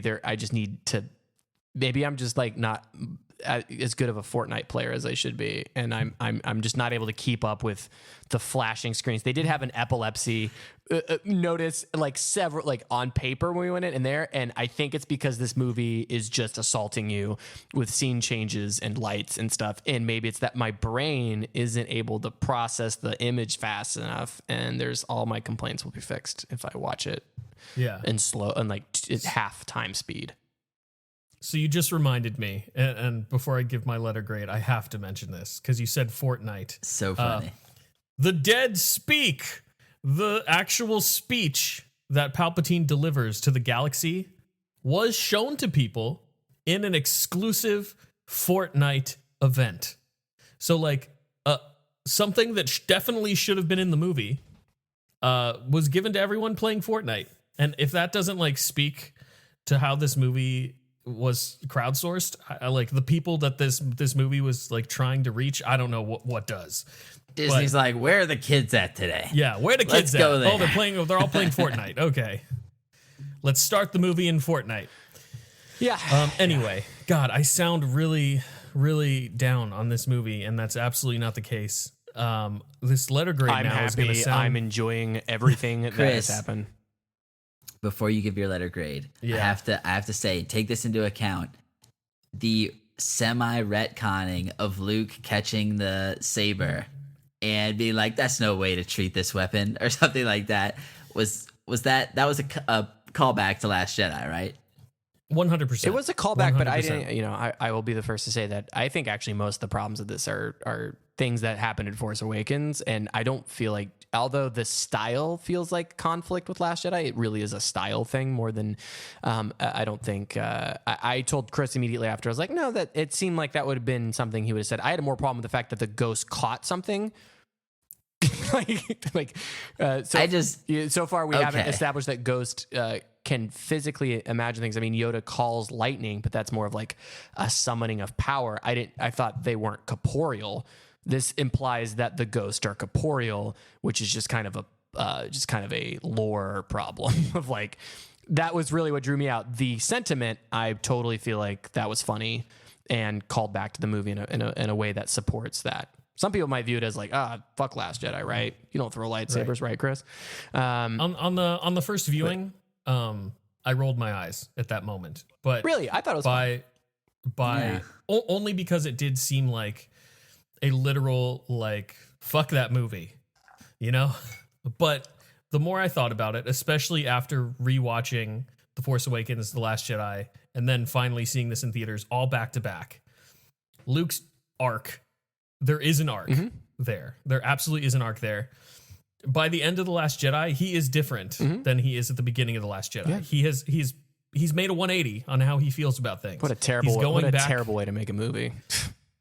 He's going back to wanting to be a legend, right? He fundamentally disagrees with how he's acted over the last couple of years and decides the universe really does need me to be this legend that I don't really want to be. So everything in The Rise of Skywalker seems like a natural progression of what Luke's thinking before he dies at the end of The Last Jedi. Yeah. He even talks about how like fear was driving him while he was alone and exiled on Ahch-To, but he learned that like he had to move past that. He tries to teach that on to Rey as well. So by this third viewing, didn't bother me at all. Seems like a natural progression. It even actually kind of retroactively makes Last Jedi, which is a movie that I don't hate at all, a little bit better, I think. Yeah. So again, just mad that he's a ghost and he caught it. That was weird. Hey man, whatever. The Force. Yeah, the Force. It's Star Wars. So my letter grade, hopefully it's not too crazy from, you know, the back and forth that we've had over the last 2 hours, but I'd give this movie a B-. Okay. A B-. It lands right in between both of you. Like it was wavering between like, if I had graded this movie the first night I saw it, I probably would have given it a C. But with subsequent viewings, with rewatching, with reevaluating, I think it's deserving of a B-. It gives me emotional beats that I can, you know, relate to in certain moments. Some of the other ones don't work for me, but like overall, I have fun watching this movie. I will watch it again. B-.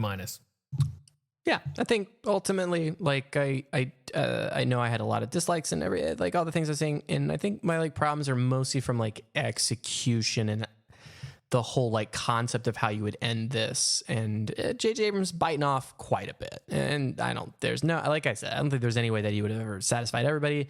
Seems like some people are very satisfied, and for that, I think it's a good thing.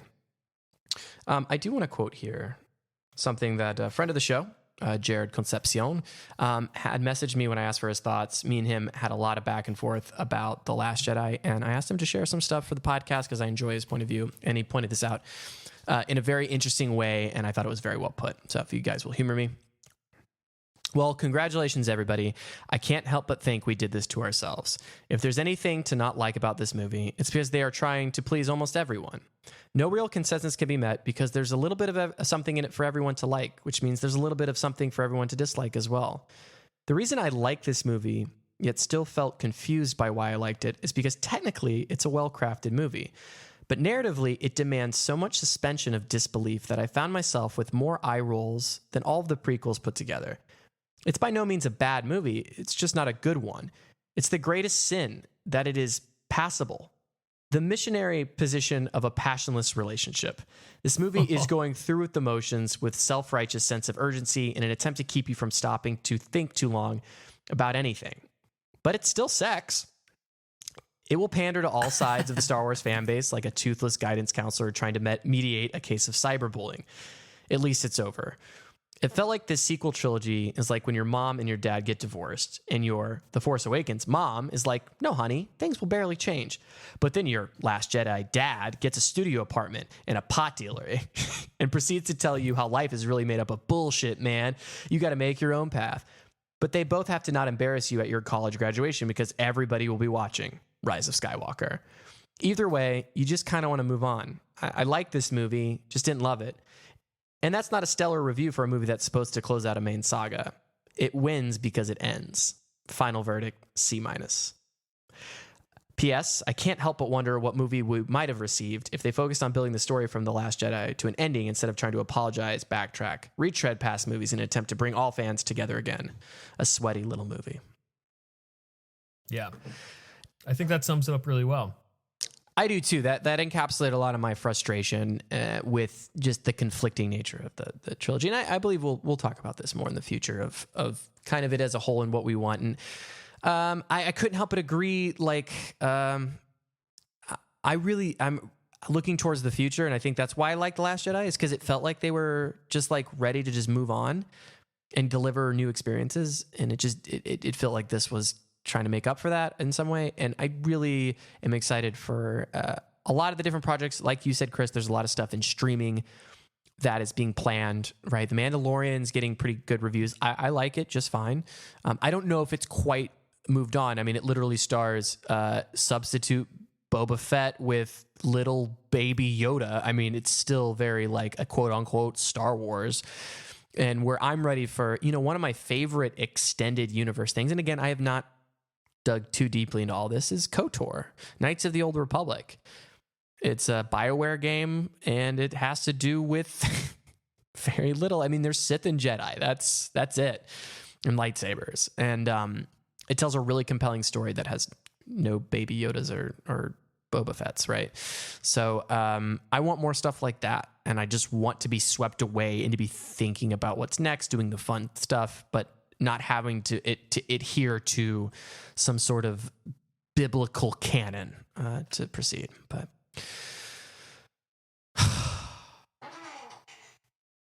we made it. We did it. You can find more episodes of our podcast by searching for Pop-O-Holics. And we did a whole Star Wars thing recapping the prequels, the sequels, and the two other movies in the Disney Extended Universe, as I am officially loving that title. Is my favorite thing. So check those out. We're going to be in the next couple weeks figuring out what we're doing for the next year and planning it. We will be doing a best of the last year and potentially a best of the last decade episodes. And then we'll be heading into we're going to take a little break, a little hiatus, and then come back for season 2 of Pop-O-Holics for the year 2020, back bigger and better than ever. If you've made it this far, thank you for humoring us. It was a lot of fun. I feel like we accomplished a lot. I feel better. I feel good. Good. I'm glad someone does. I'm going to cuddle with my Porg plushie and watch The Last Jedi in a Snuggie. That's what I'm going to do right now as I enjoy my Christmas goose. Your Christmas porg? My Christmas porg. Poor Porg. Guys, anything else? I think that's it. I think we covered it all. Sometimes, you're going to have a day where you got lightning flying out of your fingers, but that doesn't mean you're fated to the dark side. You could still overcome that. You just need another lightsaber. You just get that second lightsaber and really strain that face, and you can overcome anything. Sometimes there are days where you think you killed your best friend, but you didn't. You can just force heal them with your hand, and everything will be fine. Guys, I don't have a problem with force healing. It's fine. I thought it was well established in this movie. It's fine. It's all fine. All right, I'm going to watch The Last Jedi. Merry Christmas, everybody. Merry Christmas, guys. Happy holidays.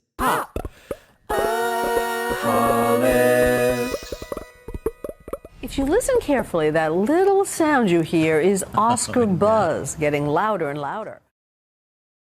Yeah, I don't feel good, honestly.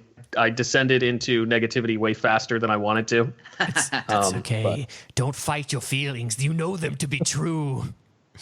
In my heart, I really like this movie. Like, it's just fun. It's not Just like keep I said. telling though, yourself, Chris. Just keep repeating it, and you will. I just gotta. No, it's my I new love it. mantra. I think it's Chris. You do like this movie. Yeah, I think it's how you find. Oh, I like the Jedi mind trick in this one. It worked really. It was funny. By the way, that's another point. Too late. I think it's because we're not recording anymore. you're really like amazing at like you're a Star Wars fan, so you're gonna find a way to like the fucking new Star Wars movie, and that's beautiful. I think it's the most beautiful thing ever. Like you're not gonna let things that are not like constructed well matter, because it's like, hey, I'm just glad I have more Star Wars. I appreciate the effort to give me more Star Wars, which is a lot happier zen place to be. I feel like I went a little too far in massacring it, but it's more just like I don't know. Those are the I care conversations too much, that and like that's bullshit. It's just a fucking movie about space. I know. Wizards. like the other morning after we saw it, and I was telling you about the phrase as a Star Wars fan, and how I had opened up to Mickey about how like I was kind of taking offense that like people were using this phrase as a weapon to like qualify you as lesser of a Star Wars fan, basically. So I was having a conversation. What's up? Gatekeeping.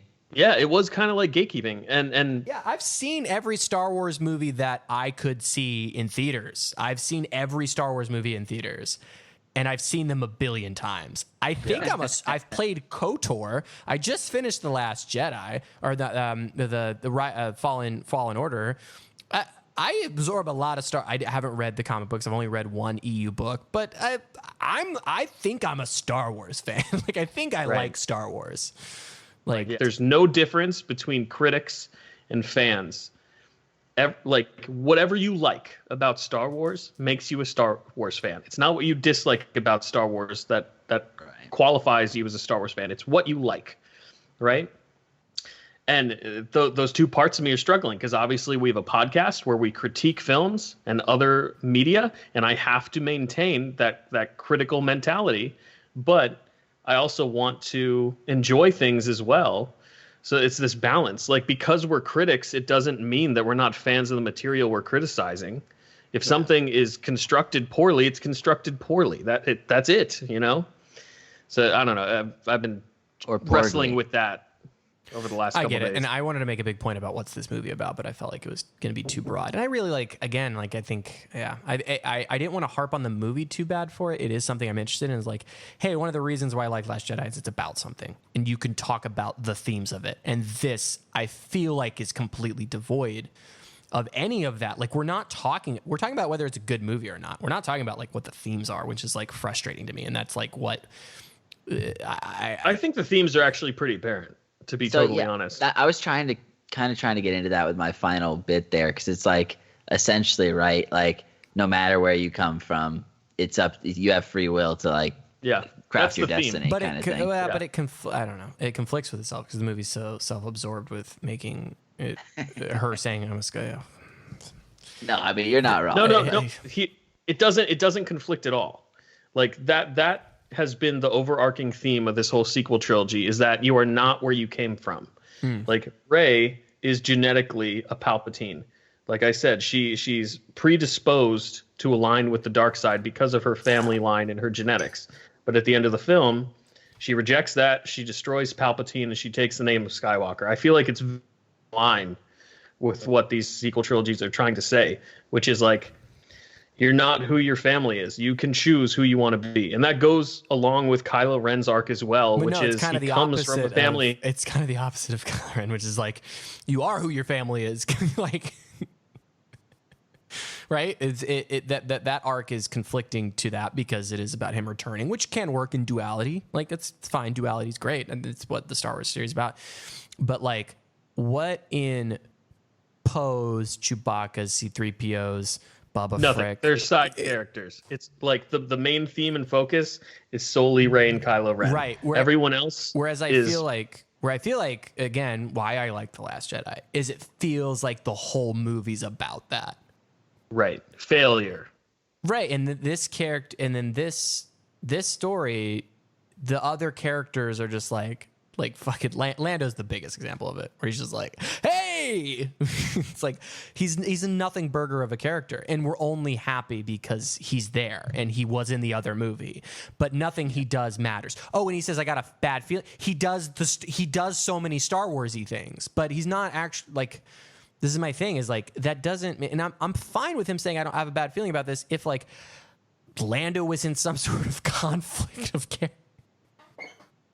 Why do we disagree about that? I don't understand why the quote, like you said, the quote unquote star, this is for, no, that's for us. And it's like, but don't you like the thing about Lando was that he double crossed them and then redeemed himself and proved himself a worthy ally. Not because he showed up and said the thing he said from the other. He didn't say that. Look, like there's Christian, don't give a fuck about that quote. That's a quote that's said by multiple characters No. in every single Star Wars movie. That's why people are like, dude, I loved when Lando was just there. Yes. And that's not enough for me. And I don't. I agree with you. It's also not enough for me. In the back of my mind, when I'm saying I love this movie, I'm always saying. And then everybody pointed out his like side why quest don't thing. people want quality movies? His like side quest thing where he's like, come find me on my adventures on Disney Plus. Let's find out. Like, I'm not gonna blindly, like, yes, Godzilla fans loved King of the Monsters more because there were more monsters than there were in the 2014 films, and critics did not like King of the Monsters very much because there wasn't a whole lot of substance. But why can't we have our cake and eat it too, where we're getting a good movie, a well-crafted movie from a franchise that is beloved? Why can't it be both ways? Why does it have to be kaiju and eat it too? Well, I think we get that with things like think about let's think about. I think maybe it's what we actually think about when we think about art, which is just like originality. But like not even that it's completely original, but that like think about like Pacific Rim. Like Pacific Rim recycles a lot of things from blockbuster movies and kaiju movies and throws them into one. And it seemed to be like pretty critically and pretty fan-based success because it created a new fan thing. So fans were like, I'm going to identify myself with this new piece of art. And critics were like, this is a thing that's like, you know, clearly pulling from these sources, but it's kind of its own thing, right? Right. So maybe that's the secret sauce, is that like Star Wars at this point is so much more than the sum of its parts. It lives within everybody. And so therefore you're not really, there's no such thing anymore as like the perfect Star Wars movie. Like it's just not possible. Like it's just not a thing that can happen now. Right. And that's what I was trying to get at when we were recording. It's like, it's never going to happen again. Yeah, maybe it's lost upon all of us. And there's just not as much weight on things. Like we don't have the expectations for TV shows. And like, again, there's no expectations for a Star Wars TV show because it's the first one, right? So I think that it's okay, but I'm not like, we didn't have a 5-hour conversation on how The Mandalorian's just okay because it really doesn't matter that much because it's the first thing trying what it's doing.